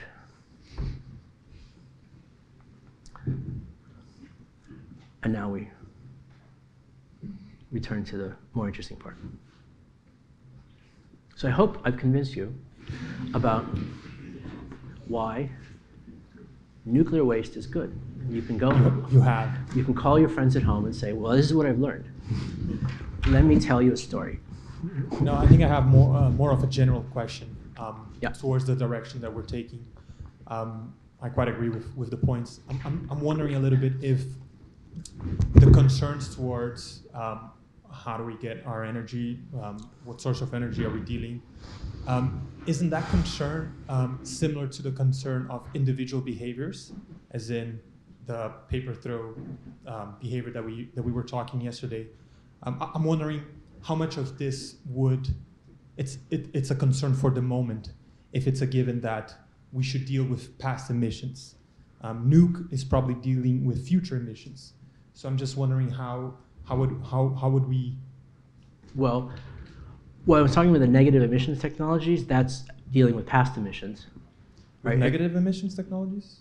Right, the ones that whatever, which are, it's a kind of category of things. It's not like it's not a given sort of machine, but all of the different ways in which the necessity for the capturing and sequestration of hundreds of billions of tons of past emissions, and the, to me, glaringly peculiar fact that this is not more part of the conversation, that other half of the geologic cycle. So I think I think to your point, I mean to use these as sort of examples for conversation around this topic of artificial metabolism, right? These are sort of like our case studies and hypotheticals around artificial metabolism. And so there is this artificial metabolism we've made. There's the artificial metabolism we're going to make. I think there is I'm trying to make the argument, there is a clear relationship between the previous artificial metabolism and this one to come. That's part of this phrasing of the Anthropocene as NIMBYism in the production of this as well. So no, I don't think it's about, I'm not suggesting to sort of present this in terms of of a kind of individuated accounting of this, around sort of like the real, if we can just comprehend our individual carbon footprint as such, and like one by one, like the ultimate of the large scale systemic effect is ultimately the aggregation of these atomized individual subjective active will. We've been talking about this as a kind of and why this sort of won't be the path that we'll choose. This question of the artificial metabolism, where at a continental scale, at a planetary scale, how that folding and transformation and sourcing and proper administration of energy might work is to me far greater than the individual as an individual scale question. Yeah.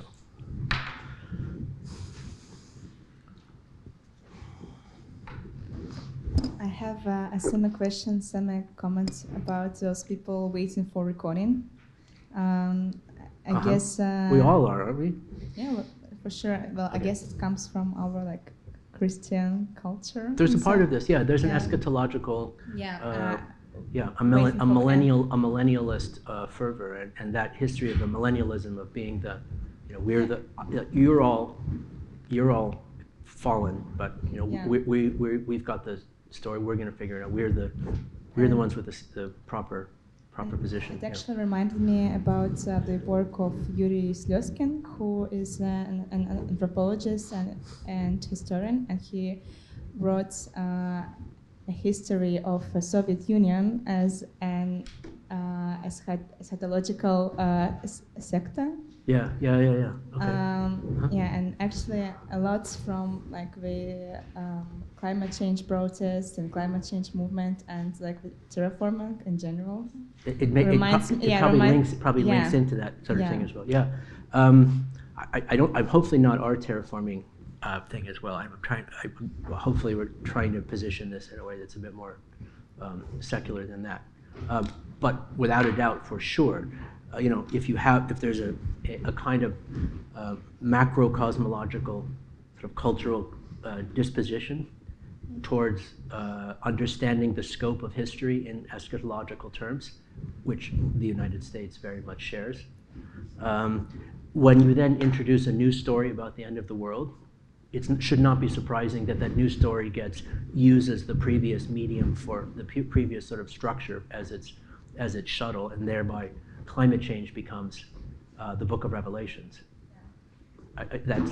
We do see that, and I think this is probably also more trouble than it's worth.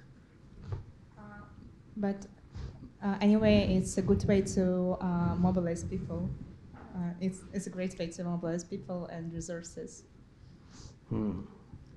That's pretty Machiavellian of you. And maybe, we need to build the right big lie. If we can build the right big lie, then we can get the people to go where they're supposed to be going. Yeah.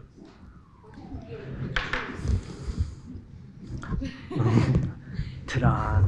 Okay. Like, such as. Oh, okay. Very cool. So I have kind of question about this NIMBism. Mm-hmm. Is it somehow related to? It stands just so it's an acronym that stands for not in my backyard. Yeah. Is it somehow linked to the kind of normativity of human intelligence? That also this kind of also popular term that human scale, and kind of putting human scale into the human hate kind of thing, and it just like varies by the region.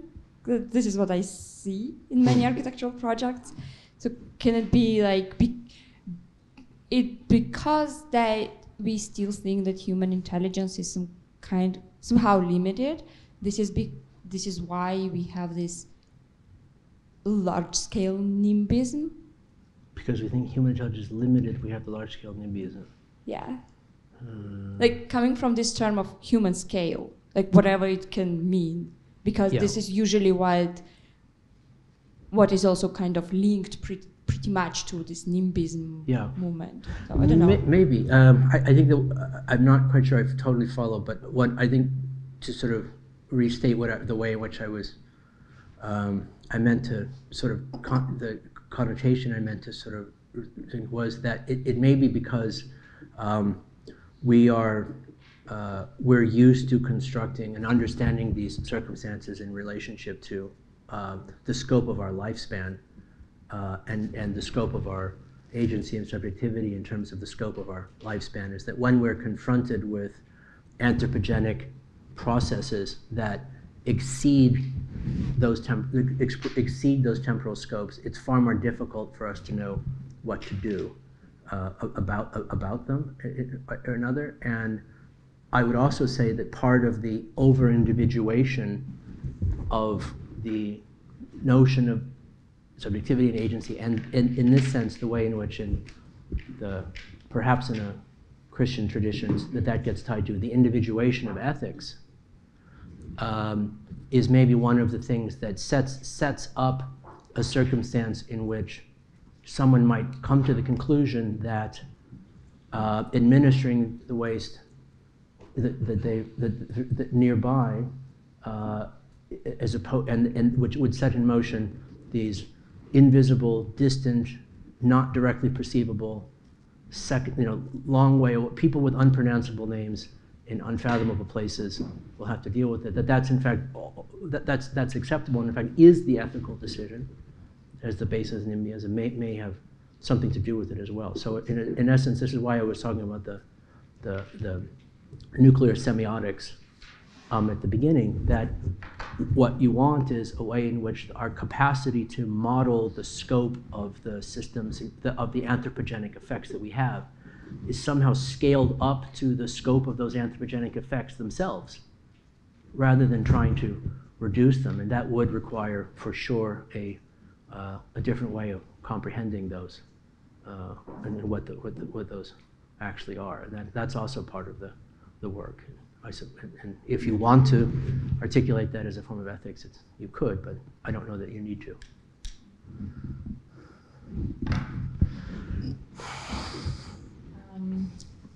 I have actually like two comments, questions.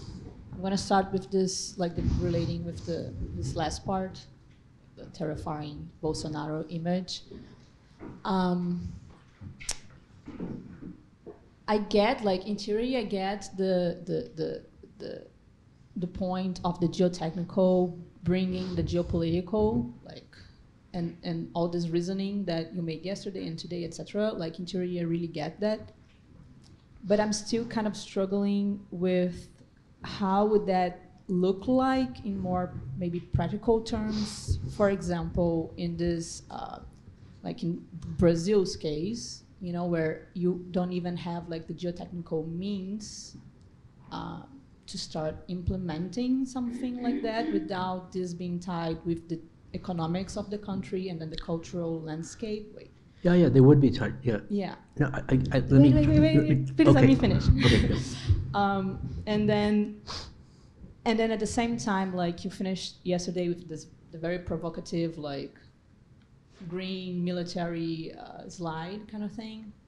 And yes, this is a very important question, like if popular voice will not comply with the necessary biochemical changes requires, then what? But at the same time... This is a rhetorical question. Yeah. This is a meaning to sort of ask, I'm asking you this question. Yeah, I know. Yeah. I'm not re-asking. Yeah. My point is more like, I feel it's very like counterproducent to put that together with this kind of military idea, or even to pose the question in that sense, especially in cases. Which question? Then what? Like if the popular voice will not comply, then what we do? Like framing it like that, for me, it's very counterproducent. Especially because it brings kind of this very violent and recent history of dictatorship and military in South America. Like military has a history of being on the conservative side of ideological power. So this is more like an open question, I guess. Like, how could we reframe this question, or yeah, like for me, that would be very important to like find another kind of. Look, one of the things we want to do with this, one of the things I not only would want to do with this program, but would be kind of insist that we do with this program, is to push our way into these issues to the point in which we find ourselves having to ask questions we never thought we would have to ask, to which there does not seem to be a good answer one way or the other.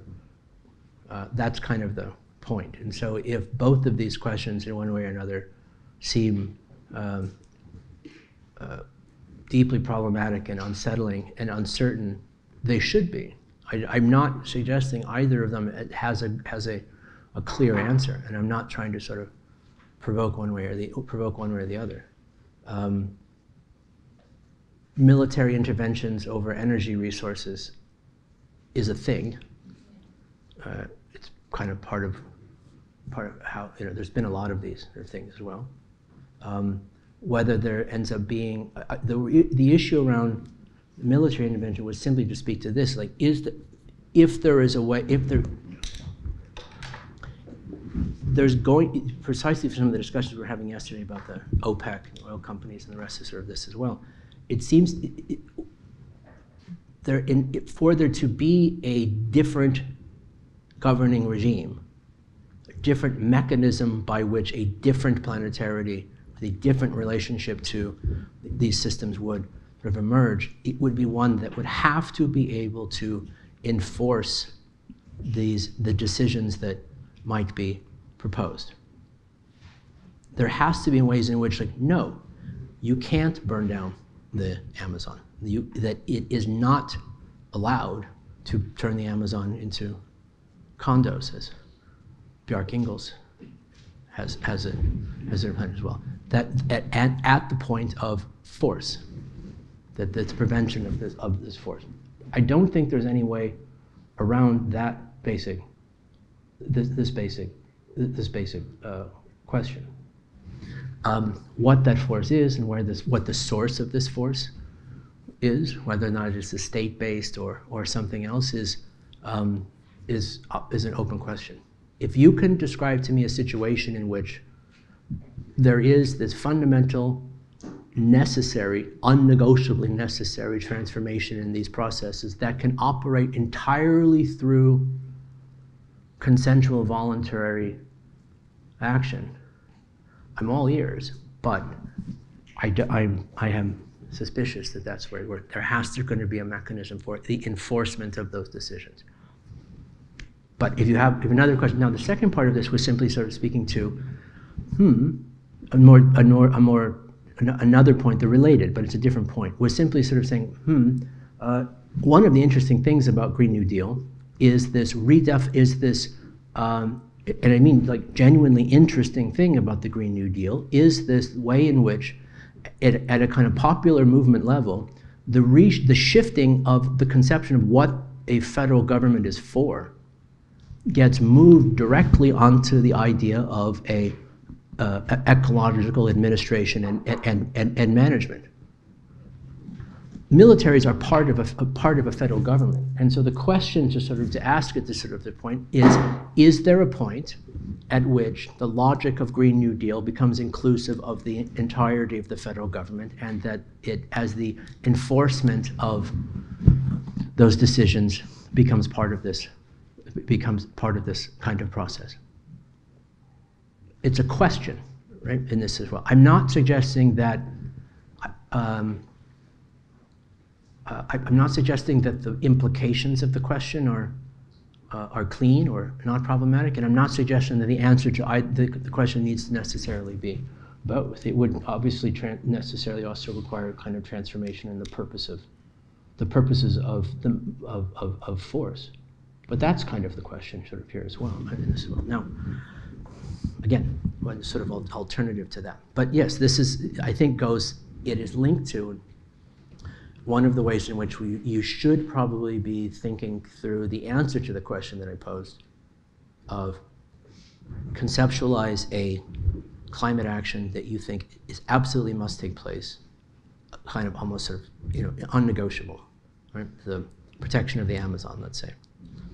And is there a point at which you decide that there isn't going to be a democratic will to authorize this action, and you come to a position where you're having to choose between the premise that the action that needs to take place must and need be authorized by democratic consensus, or the action needs to take place regardless?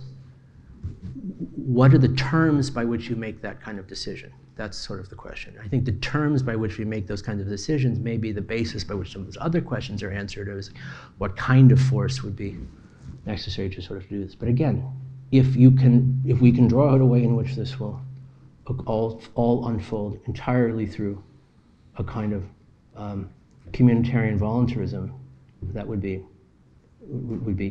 interesting. But I don't think we can afford to assume that that's the only scenario that we can abide.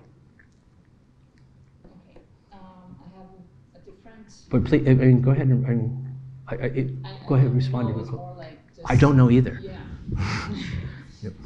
More like bringing just to like highlight it, maybe like this kind of issue with also the kind of language, maybe even for myself. Mm-hmm. Would a UN intervention make you feel more comfortable? Sorry, Would a UN intervention if the UN troops were sent to Brazil and defending the force, would you be more comfortable with this? I'm not sure. I'm not either. I don't know. Yeah. Mm-hmm. I just feel like I'm very suspicious of this kind of force, because they are also very ideological always, and even if they are like linked or tied. You mean the Brazilian army? I mean, Yeah. armies, I mean, in general, but also the Brazilian army, but also like a foreign army in Brazilian territory. Okay. So what? So what other force? Good point. What other force? Even if this force is tied to kind of this. Can you go in the mic just so Sorry, we I'm can? in So the mic, because so the CIA transcript needs yeah. to be. Even if it's kind of like tied to this Green New Deal or climate action purpose, I mean, I don't think it's going to be just like one ideology tied with this. You know, like we're going to have like a much more complex Agreed. drawing of this propositions. Yeah. So that's more of my point. You know, like I don't feel like we can also just discuss it as if it's tied to a climate action, then it's fine because that's what matters most, because it's not going to be as simple as that probably. Like it will be tied. It's not going to be many, simple as that as anything else. Yeah. Yeah. So, No, that was the I think you're re-articulating the scope of the question as asked, as sort of meant in this as well. It wasn't there wouldn't be any kind of simple answer to this as well. Like what would be this structural force? Sorry, can I have another It is, one? but I also want to see, since Pierce brought up the Green New Deal and the sort of movement, I wonder if you had any, just invite you, if you don't, it's sort of fine, but if you had comments on this notion of the way in which the inclusion of the shift towards the federal government as essentially as a mechanism for environmental management, and to what extent, under what circumstances does that become inclusive of the largest line item in the federal government, which is the military, given the fact that whatever comes next, whatever viable transformation takes place, would require some degree of enforcement. Or do those things link together in some sort of way? And if they don't, why not? So I just invite the sort of topic. But go ahead, or whoever's next. Yeah. Can I just ask my You other- may, yeah.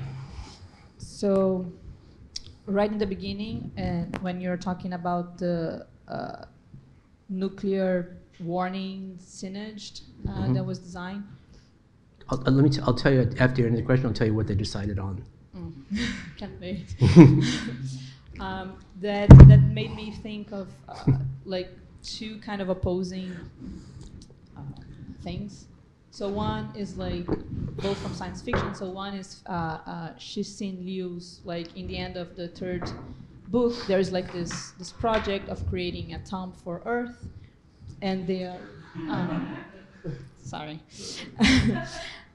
Anyway, they have to deal with this problem, and their solution is kind of this primitive kind of thing of like carving words into stone, like creating a language that would last, I don't know, like one geological era through erosion kind of thing. Mm-hmm.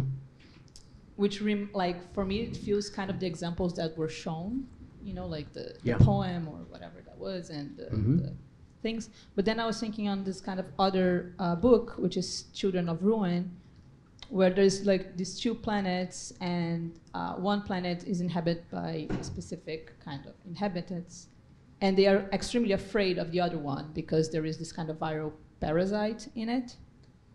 And then I was thinking kind of like, if this triggered me like this metabolic, like you're talking about artificial metabolism and this metabolic kind of framework, and I was thinking if that, like as a signal, would also kind of be useful. So like metabolical signals and metabolical language, instead of like remaining with like a human language or trying to figure out like discursive, how to deal with, for example, nuclear waste and this kind of like long-term, deep time informations we're going to have to deal with. Does that? I think the way I would is the reconceptualization of language as a metabolic process, and the sort of re-recognition of language as a metabolic process. Yeah. The idea that languages, human languages, are immaterial or operating in some virtual realm that's separate from the geochemistry of their emergence would probably be the mistake, but that insight should suggest that as a metabolic process, the language might be capable of doing lots more things than we ever thought it could do, including some of the things that you're talking about. Yeah. Just sorry, on that topic is part of the because armies or because the scale of the federal government is not the proper scale at which to address that problem, given the fact that it's much larger and planetary. And because we've never had like a precedent in human history about like an army at, terrestrial scale. Sorry, terrorism. You would call that a army at terrestrial scale? It's post-state. Well, it's post-state, but I don't think that's quite. I don't think it's necessarily the scale of the issue. I think is your point. Yeah. We have had United Nations interventions over energy infrastructure. We've had lots, actually. So I don't know that that's so weird, but I'm just wondering whether that because possibly that maybe. No, I'm not saying the United Nations is the solution here. I'm just saying no, it's not totally unprecedented. But that would basically maybe be a hint that the type of enforcement that is required is different from the army. Right, Star Trek Federation. One quick thing. Yes, yes, it would, and this as well. But again, this sort of like quick Twitter inclination was simply like looking at the Green New Deal, which is federal, and just saying like, given the fact that this is a rotation of the function of government that has this sort of popular structure, and given that the largest line item in that federal government is the military, and given that what we're talking about would require some degree of enforcement, not suggesting that it basically, the federalization of national armies as they currently exist is the plan. Yeah. This is just like one thing that's like really related to that, which is like what actions force a government to think about this question, which is like in 2012, there was this guy named Russ George, who was called like by a bunch of publications a rogue geoengineer, who was like literally a guy operating by himself who had like some private wealth, who went out on a boat and dumped a whole bunch of iron into the Pacific Ocean, like the stream, whatever you call it, like where it moves down the whole coast, as a way of generating a whole set of fisheries. Like they created algal blooms across the entire Pacific, like the ocean, like along the coast. And then a bunch of fish came, and it was fully unprecedented, and he got arrested by the American authorities, and it brought up a whole set of questions, like no nation would ever do something so like ambitious and risky, but then it forced the entire like marine management system of the United States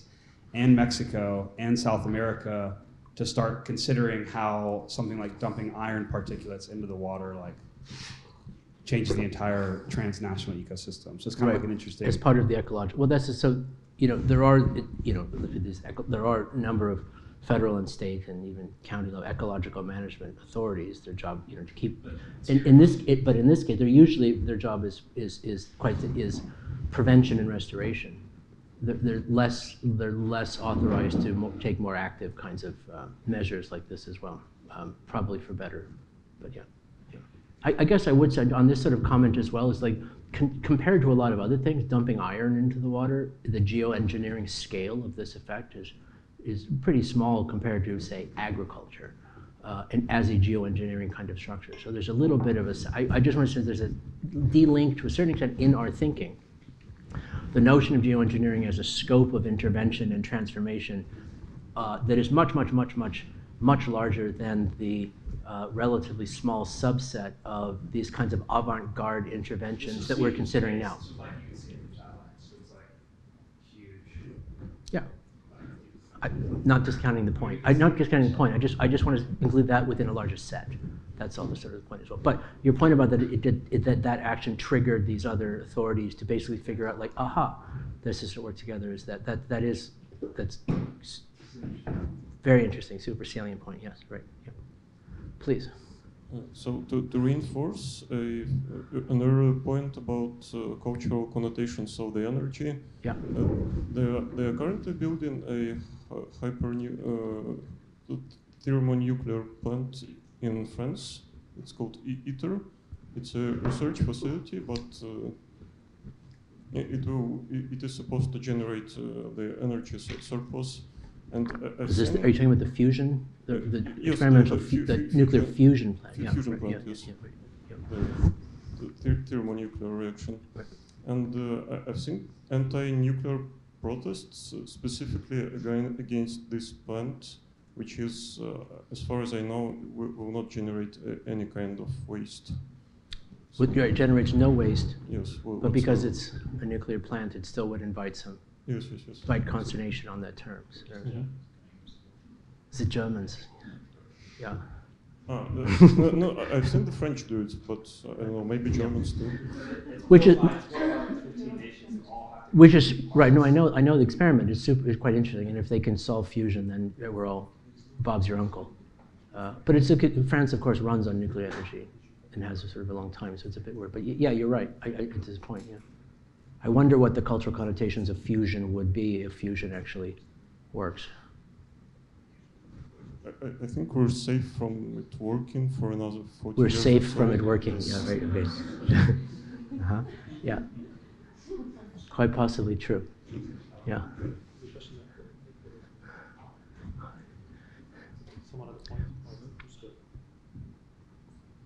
I had 2 points of, I guess, clarification, because I was also wondering about I'm trying to imagine like this geotechnical that can come before that will force the geopolitical that we need.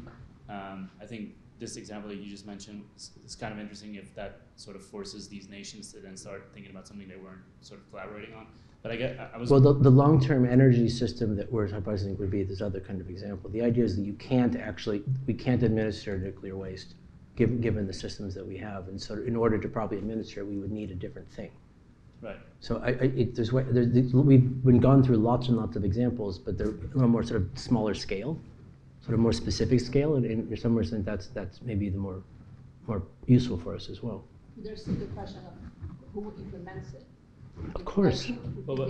Of course. Yeah. Yes. So for me, an example that felt like I was like, oh, maybe this is sort of the first example on the scale that we're trying to think about was the Kim Stanley Robinson example of if a nation would either actually do it or threaten to do this sort of the geoengineering, right? Kamikaze geoengineering project that right. would then actually and then force the rest of the world to start thinking in the politics that we need. That was to me the first example of like, oh, I can see now how a geotech. Okay, so the waste one would also be an example, sort of the longer, more detailed example that we've sort of gone through. Like the administration of this waste would require not only a logic of the temporality of energy to operate a very different cultural connotation, but it would require a very different kind of institutional structural mechanism for its proper development than what we have. And so just to even use that tool, you're going to need a different kind of tool user in this way. Is one idea. Yeah. So so things like a giant planetary scale United Nations body on the policy of geoengineering is one aspect of what we're talking about, but not necessarily. It's also really just much more direct and visceral kinds of problems, about how we deal with this waste and what does it mean to structure in this way. You know. Is that more clear? Yeah. And again, I just maybe say once more, the argument we're making is not that not making an argument that the geotechnology in fact must precede the geopolitical, or that the questions around the political issues like this are somehow off the table in sort of way as well. It's just that, and maybe the fact that we say this over and over, it's sort of indicative of the point, is that the presumptions of a kind of what I would see as a kind of politically reductionist view of such thing are so deeply embedded in the way in which we're thinking about it. That the primacy and agency of the cultural connotation, political connotation, are so deeply presumed to be the basis by which those subsequent transformations could possibly take place, that to even suggest hypothetically that maybe it could work the other way around, may invite the such as like a reaction that what I must be saying is that the political doesn't matter. In fact, I'm trying to say, no, it matters a lot. It just matters in a different way than you we may have been thinking about. And the cost of this misapprehension is more than academic, it's incredibly expensive. Because I have a bit of a Go ahead, yeah. He's got the mic. Yeah. Okay, well, I was just maybe out of personal interest, curious about just a bit more of the talk about the collapse narrative. I think some of what we've been talking about, plural narrative, collapse narratives, yeah. Is that I think some of it I agree with, like, seems to ask for it, but some of it also seems to try to use it as a way to talk about the collapse that is already happening. Sure. That's why I said plural, yeah. That's why I was trying to lay out that there's lots and lots and lots of positions within positions within positions within this. I was not at all saying that those who speak of collapse are actually secretly desiring it, but rather that there are some who speak of collapse who seem to be less convinced that it would be entirely bad, for various reasons that do not all add up and are contradictory to one another. It's in fact demonstrating the plurality and complexity of these positions was the point.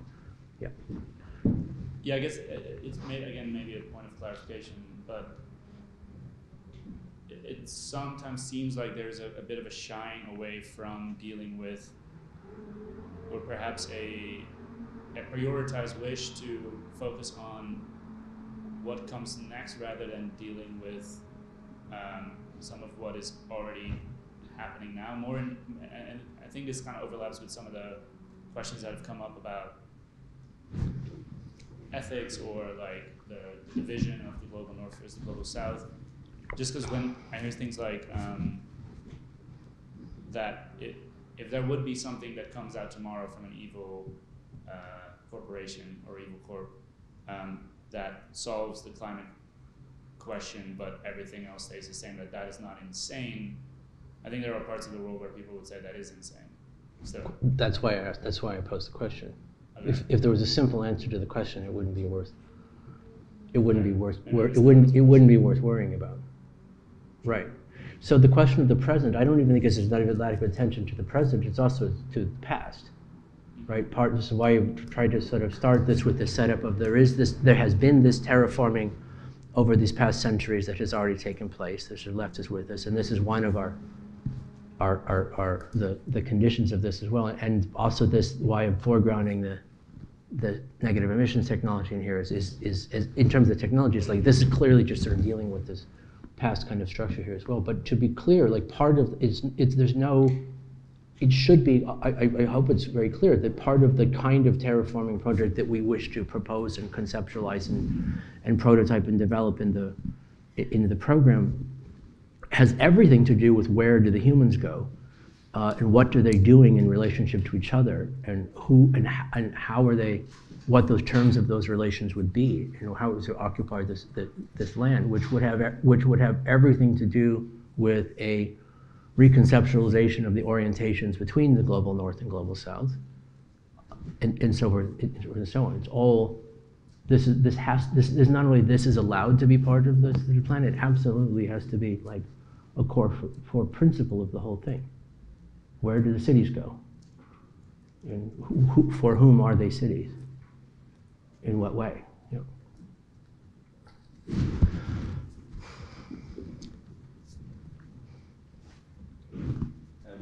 Yeah, I was thinking about this question of like at what point military intervention or force.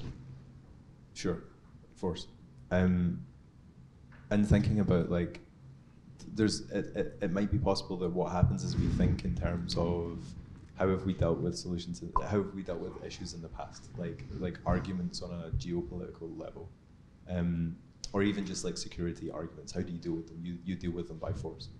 And I was thinking there might also be other ways that we're not really thinking that much about because there's not a lot of precedent for them. So for example, something like Stuxnet shows that you can destroy infrastructure with no military, That's a bad example. Well, no, but it was a military technology. Sorry, but it's not using force. It's using force in sort of. It's using it very, very precisely. Okay, well, there we go. quote. I mean, so that's and I think that's categorically different. Then sending it. So- To your point, it is categorically different than sending in a bunch of people with guns. That's what, I think that's what Yeah. I'm trying to say. It's, Got it. it's, Agreed. Yeah. Yeah, and US is really a virus which was injected basically into Centrifuges in an Iranian nuclear test facility that caused the centrifuges to misreport their rotation, and so the Iranian nuclear engineers were confounded as to why they weren't getting the reactions that they wanted. And so that's maybe a weird example in the sense of like, you know, if potentially the idea is that nuclear power is good actually, then maybe it's a weird example. But what I'm sort of saying is Nuclear weapons and nuclear power are quite different in our discussion. But yes. No. I get it. What I'm saying is like for some people like it's nukes. Right, it's all the same thing. Yeah. But also I think that that relates to kind of the opposite. I follow the point. But I mean again the cultural connotations of nuclear, because they're connected to nukes, because we think of destruction, because we think of Chernobyl. The good reason for opposing a thermonuclear plant in Paris might be the Germans coming over the border, not to protest it, but to destroy it. Like in the fusion plant. Yeah, these things like these things happen. You know, it's been there a while. I don't know. It's in serious danger. What's you mean the German Greens? That the German Greens are coming across the German army? What is I see. What is it that stops France and Germany going to war? Some might say it's the EU, that it might be the reason why France and Germany haven't gone to war in a long time. That's one of the reasons, it's one of the aims of the EU. Airbus. Any ways in which they're economically and structurally tied together. Yep. If France leaves the EU, it might not seem like a great idea to have a massive target. Well, it's too late for that, because France basically runs on nuclear plants. And so having one more fusion plant isn't going to be sort of the issue. But it's more of an example. I see, as a site of target, right? So the infrastructure. So if I follow, is that the militarization of force ends up being a kind of infrastructure versus infrastructure warfare? It could be. Yeah. And I think and if so, then that introduces all sorts of weird cascading forms of risk and camouflage protection. And I think what I'm trying to say is agree. that I wouldn't like to purely cast the people, because there are people who object to nuclear on irrational grounds, doesn't mean that there's not rational grounds to object. Of course. No, of course. But and the same goes for any other energy resource. Exactly. Except coal. And coal's just bad. The other point is that I think we've maybe not thought a lot about what are the strategic means that are available which are less like force or more like the Stuxnet kind of force. And how would we think of these things? Because if we can have, you know, an AI, I don't know what it's actually called, the AlphaGo thing. I don't know what it's actually called, like Alpha Mind, AlphaGo, the Go playing AI in Korea. The thing that underlies that, I think it's not called AlphaGo, but Alpha Mind, I think maybe. Like that kind of technology could be way more useful in figuring out, okay, how is it that we will, for example, make Bolsonaro not set fire to, or not allow for there to be fires in the Amazon or whatever. Like, I think that depending on how good the technology is, or you know what it's able to do, there's potentially ways to find pressure points to make people act in ways, or make governments act in ways that don't really involve simply pointing a gun at them. So I think that maybe that's for sure, and that's been the history. That's been the history of force. Exactly. In general, is mostly not guns. Exactly, and that's the idea that I just wanted to open up. I agree. The question might not simply be, do we want to send people in green uniforms with guns? Like, There's other forms of force.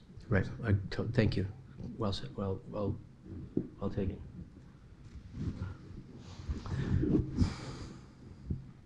I think I can comment on that. The Venezuelan power plants have been targeted in a way similar to Stuxnet, so they've been shut down for a month, I think. And this is an example of application of force, which is not deadly but destructive nevertheless. So this is also a kind of warfare. Can I add just a brief comment about this infrastructure? Basically, I think what we are missing in this discussion is that it's not always national infrastructure, but run by multi-governmental, whatever, multinational, big money companies. And that was like the case when we were afraid that Russia will bomb Baku-Tbilisi-Ceyhan pipeline. Just like British protecting that. So it was like, you know, it's not always only a national security, but it's also the huge corporation protecting their money, and this money doesn't always belong to only one nation, or like it's a lot of other layers who actually runs it and who benefits from it, kind of thing. And there's, yeah, I was thinking about when Amazon gets its army. And then I thought, they do so much work for the military now. They don't need to. No, just a comment. I'm kind of trying to juggle between 4 concepts. It's like scalability, responsibility, and perception. Because Brian and Pierce brought 2 examples which, in a way, deals with them. Because Pierce said that there was a guy, a specific guy, like throwing iron in the ocean, and that triggered certain environmental conditions which benefit the growth of fish, for example. One could argue that it's not a big deal, but okay. And on the other hand, yesterday, you, Brian, mentioned the terraformation of the Netherlands, which was a process of, you said 50 years, like there was. In the 50s, just in the 50s. No, it's older than that. The Netherlands is artificial ecology. Exactly. It's terraforming case study number 1. So it's exactly. It's as far as I get, it's a process of real terraforming in a way, which, as far as I'm concerned, I didn't notice it in any way. It happens like on several years throughout. Certain quantity of years, and without, though it has repercussions on, I don't know, its environment, and I don't really know how it happened, if there was resistance to it, but it did happen on a certain amount of time. So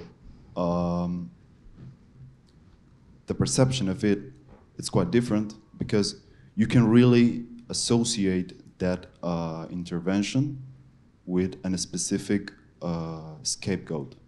Might be a president, an official, a group of activists. It's like you can't associate specifically to someone. So on one extreme you have a person, and on the other hand you have several assemblages of ecologies, in a way, orchestrating themselves to actually configure land. So we're all Dutch now. There's density, a long time, and there's coordination. So the time now is 10 years. For example, so which will be the density in order not to be possible to associate the measurements that we have to take, or should or must be taken. So it's more a kind of stealth intervention. Why? Why? Because the objectualization and the subjectivization of the measures is problematic. Like, for example, the case of... is the Netherlands an example of the stealth? Is that what you're saying? Because it's in a way I think it is. Personified. It was out in the open. Sorry? The terraforming of the Netherlands was out in the open. It wasn't stealth. It wasn't. It wasn't like there was Mr. Netherlands who did this for sure. Yes, Exactly. and the same way as the guy sort of in the ocean, that it was this long-term, multi-generational, layer upon layer kind of process. And if you're saying that's kind of more like what is likely to happen rather than a guy named Ronald doing it, we agree. Yes, for sure. It is a kind of national. It's analogous to forms of national scale terraforming that we have several examples of, but now at a different scale. Exactly. Yeah. So I don't know. There's like a tension on it. Like for example, the case of nuclear waste. Like it's actually it's more. It's not more physical, but it's more tangible, discrete. Tangible, exactly. Differently from carbon emissions. Right. So I don't know. I'm trying to like. Okay, we got time. Talk it through, but thanks.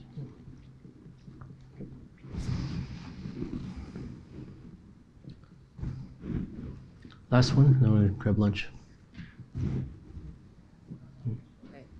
So based on Brian's point about collapse, I just want to say that I'm convinced that nuclear waste is a good thing, but in terms of other waste, like for example, coals and everything else, which is like it's much more like it has a much larger scale. But should we, or do you think like should we put some sort of like futuristic label or anything like that onto that kind of waste so that it's futuristic enough to collapse, or so that people realize that it's something that it's something that should be geoengineered. Otherwise, I wonder, do you think this kind of waste has already, using the word you used yesterday, amalgamated into our life, so people are not really like treating it in a way that people treat nuke waste? Right. Yeah. Yeah, that's right. So I think we have. That's just why I wanted to draw the contrast between the previous, some of the ways we might measure the negative effects of nuclear energy in terms of illnesses or people who are dying and stuff like this. Which is all very serious, but compared to the normal that we've managed to accept from other sources in this as well, like it's minuscule. So precisely right. It's like, I guess more importantly, the suggestion is that the contrast I was trying to draw was between the collapse that we're in the midst of, right? The sort of the unviability of the normal that we've come to accept.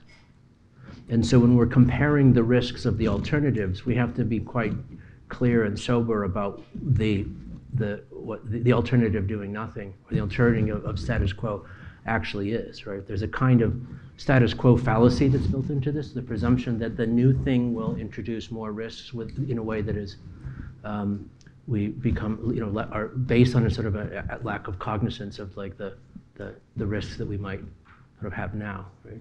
So driverless cars were sort of an example that people sort of use. 30,000 people are killed by driverless cars. 30,000 people are killed by car accidents in the U.S. every year, always by, almost entirely by human drivers. And so it's true that driverless cars might, go crazy and hit people crossing the roads where there's no sidewalk in Arizona and all kinds of stuff as well. But they'd have to kill 30,000 people for it to approach what we've come to accept as just fine. But when one person gets killed by a driver's car in Arizona, it's a scandal. Thousands and thousands and thousands of people killed by driver cars the same day. It's whatever. I actually don't think we should have driverless cars anyway. We want buses. Maybe to jump in on that. Anyway, but the point was simply I was just making about. I agree with this question. The status. What your sort of point was about the sort of status quo fallacy of risk comprehension is that's exactly right. Yeah. Yeah. To jump in on that, something that might tie into this, but a term that I haven't heard maybe could be interesting, because I think what you're talking about is sort of necropolitics. Is that correct? Like the idea of politics that describe basically who lives or dies. This idea that like, in a way, we think that human sacrifice is not part of our culture anymore. Yet we sort of accept in a subconscious way that 30,000 deaths a year is fine as for our privilege to drive a car. Mm-hmm. And maybe it is. I mean, And maybe you can decide this.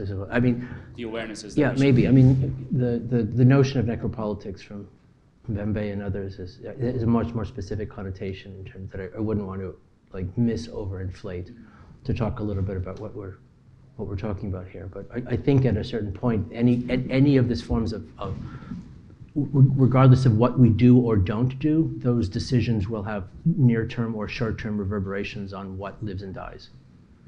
And so I think that has to be understood as not as something that's negotiable. It's kind of the way it's in fact part of the equation in one way or another. But no, the notion of necropolitics, particularly in relationship to colonial administration of Africa, that we talk about, this is much more specific thing that should be dealt with that way. But, yeah. So we just have one last comment about the notion of collapse, because it's one of the. I know that your list is not like exhaustive of all the, but one that seems important is that most people that I've zodiac of collapse scenarios.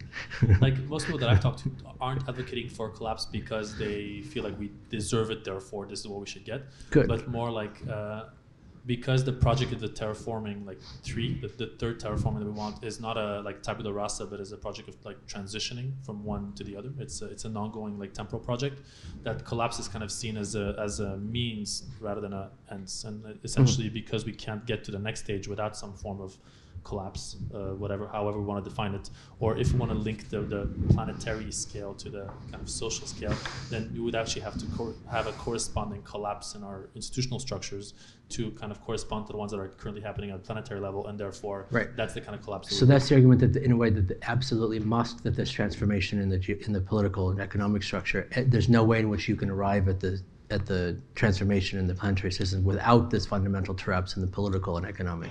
Which may be the case, and it may also be in a way in which there's an overinflation of an understanding of the agency of those institutions in one way or well. But I wouldn't put it in terms of collapse. But what I've been saying, again and again and again and again and again, is that the geotechnical transformations that we're talking about are that they cannot occur. They cannot be managed and assembled without a fundamental transformation in the mechanisms by which they're administered in one way or in another. That fundamental transformation, the space between that fundamental transformation and collapse, it may be semantic. I think they're probably not totally overlapping in Venn diagram in this as well. I think that in a certain extent, those who the entertainment of collapse, really collapse, like collapse, requires a significant amount of privilege. It's making the effects that this would really have for billions of other people with unpronounceable names and unspeakable places doing unfathomable things, would be enormous, right? And so there's a kind of in some respects and in certain kinds of ways, there's a certain prurient investment in this notion that I think is probably unnecessary to the fundamental transformations we're taking back. At the same time, though, thinking about the role of subtraction and substitution in that fundamental transformation, that the design project is not always about adding more stuff. It's also about taking things away and subtracting them, removing things that had been there before. And that the job of design might not be, here's a tabula rasa and we're going to put something in it, or here's a thing and we're going to replace it with something else. It may in fact be that there is a subtraction. That seems to be quite certain. But maybe there's a different connotation of collapse, but for me it would be one that would be generally a net negative for most people. Eventually, because the term carries so much baggage, it's better just to not No, or just be, as I was trying to sort of attempt to be, let's be very specific about what we mean, and if it's going to be used as a sort of verse, we should be very specific of what we mean and what the intentions for it, actually are.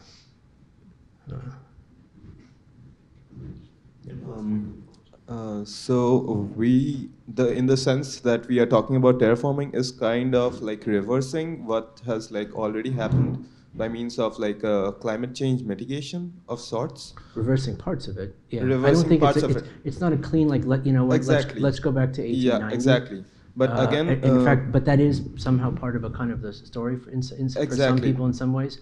But I just wanted to say, since like there is like multiplicity of terraforming ideas of sorts, of course. So maybe another alternative might be, instead of like reversing it, hastening it, like making it faster, the collapse. And since we have like, I'm just like saying like this just an idea. I'm not sure I know what you're saying. Okay, so basically what I'm saying is, so the resource we have is very kind of limited. So we are currently trying to stop what is going to happen, which is like going against the flow. But like if something that is going to happen is like, if we kind of accept it and maybe work on like making our cities something like a biosphere centers, human centers, with like maybe the data centers and kind of like human exclusion zones. Maybe after the collapse, people won't be able to go out anyway, and everybody is limited to these Mars kind of bubbles in distinct places of sorts. Am I making sense yet? So like I'm just saying like that is. It sounds like you're pitching a Netflix series. I'm just saying like that is also like another sort of planetary that we might look at. Because like all the ideas we are currently looking at is kind of going back. Yeah, and going back is not an option. Reversing things, subtracting things that have been done, like inverting things is not only an option. It's the plan. It's the plan, but rewind and this like reversal to the archaic and the pastoral. That's my discussion about the pastoral. Exactly. I totally agree with it. But I'm just thinking like we are all humans, and it's not very often that we all agree with each other on a fairly common ground. There's always that odd one out who's like, no, fuck it, and it's just like the whole plan kind of falls apart. And great, like, but good for them. Okay then. Yeah. I just wanted to like know your thoughts on this. Yeah, the plans can't be so fragile that they fall apart that quickly. But yeah, it's not going backwards. It would be for sure. Yeah, agreed.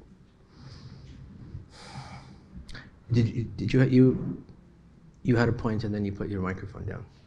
I wanted to just give you if you had something you wanted to say to. If you don't have to if you don't want to. One of them. There was a quick one, which was. The quick one was, I think 30,000 people being killed by driverless cars is different. No, human driver cars. Is different than 30,000 people being killed by cars that are driven by humans. Like, I think that the idea it would that be you can, different. Yeah. I think the idea that you can break it down into a statistic, that 30,000 deaths and 30,000 deaths are the same. I think they might kind of not be. Okay. Like, and yeah, I think like that's also one of the issues. I think with the idea of like nuclear power, that it's like actually doesn't kill that many people. I think that. I don't know if it makes a difference to me, but I think that it will make a difference to people. Like, I think that you can say to somebody, culturally, this represents something. That's like, my point. You're right. Exactly. But being killed by a driverless car is like the plot of a movie. Being killed by somebody driving a car and they're drunk is a tragedy. Like, they're somehow the stories. Now. Exactly. Yeah. I think the stories that we tell about them are quite different, and so I think directly comparing them might not capture the way that people will actually feel about them, and the way people actually feel about them is gonna matter. No, it does. I don't think it does. It would be different, but my point was really to bring this up was really get to the point of the status quo fallacy sort of around this as well. And like if somehow we did this, there was this big transition to driverless cars or sort of something like that, 10 years from now, children might come up to us and say, like, so you used to let people drive? Like, you used to, like, it doesn't, like, anybody who wanted to could walk out of a bar. Like how you used to let them fly planes. Walk out of a bar and climb into, like, this, like, multi-ton missile and just drive on the freeway, and, like, that was normal? Might be seen as a bit odd. I already think it's crazy. Like, I agree. Yeah, right. And then there's also a guy in there as he's zooming down the freeway, wrapped in this as well, who say, like, I'll never, driverless cars will never, I'll never be captured, but my natural humanity will never be captured by technology. Zoom. Sure, but there's maybe, but remember, there's also other stories in there. So another story is, tell me again about how I was born. Well, I drove to the hospital 100 miles an hour, like with your mother in the back seat giving birth, and we made it. Like, that's a different story if the cars that are self-driving and they say you can't go more than 70. Sorry. Like I think that there's right. going to be absurdities. Scratch that. I'm just saying. You found the weakness. No, what I'm saying is there's going to be absurdity. There's going to be absurdities. I hope so. On both sides. Yes. I absolutely hope so. And so what the new weird, and it's the weird things about automation that will be probably prove to be the point of automation. That it's not the efficiencies that are. I mean, there's efficiencies that will be nice. But it's in fact the new. The stories we're not expecting, I think. Absolutely, yes. Like the Virilio line, the invention of any new technology produces its own kind of accident. Invention of the train is the invention of the train crash. Like the opposite is also true. The invention of a new technology, the invention of a new accident also is the invention of a new technology. We hope. Yeah. Okay. Okay. No. Thank you. I'm glad I asked. Okay. So we'll see. Let's meet back at 2:30. Yes. We've moved to space. Our last discussion will be in outer space.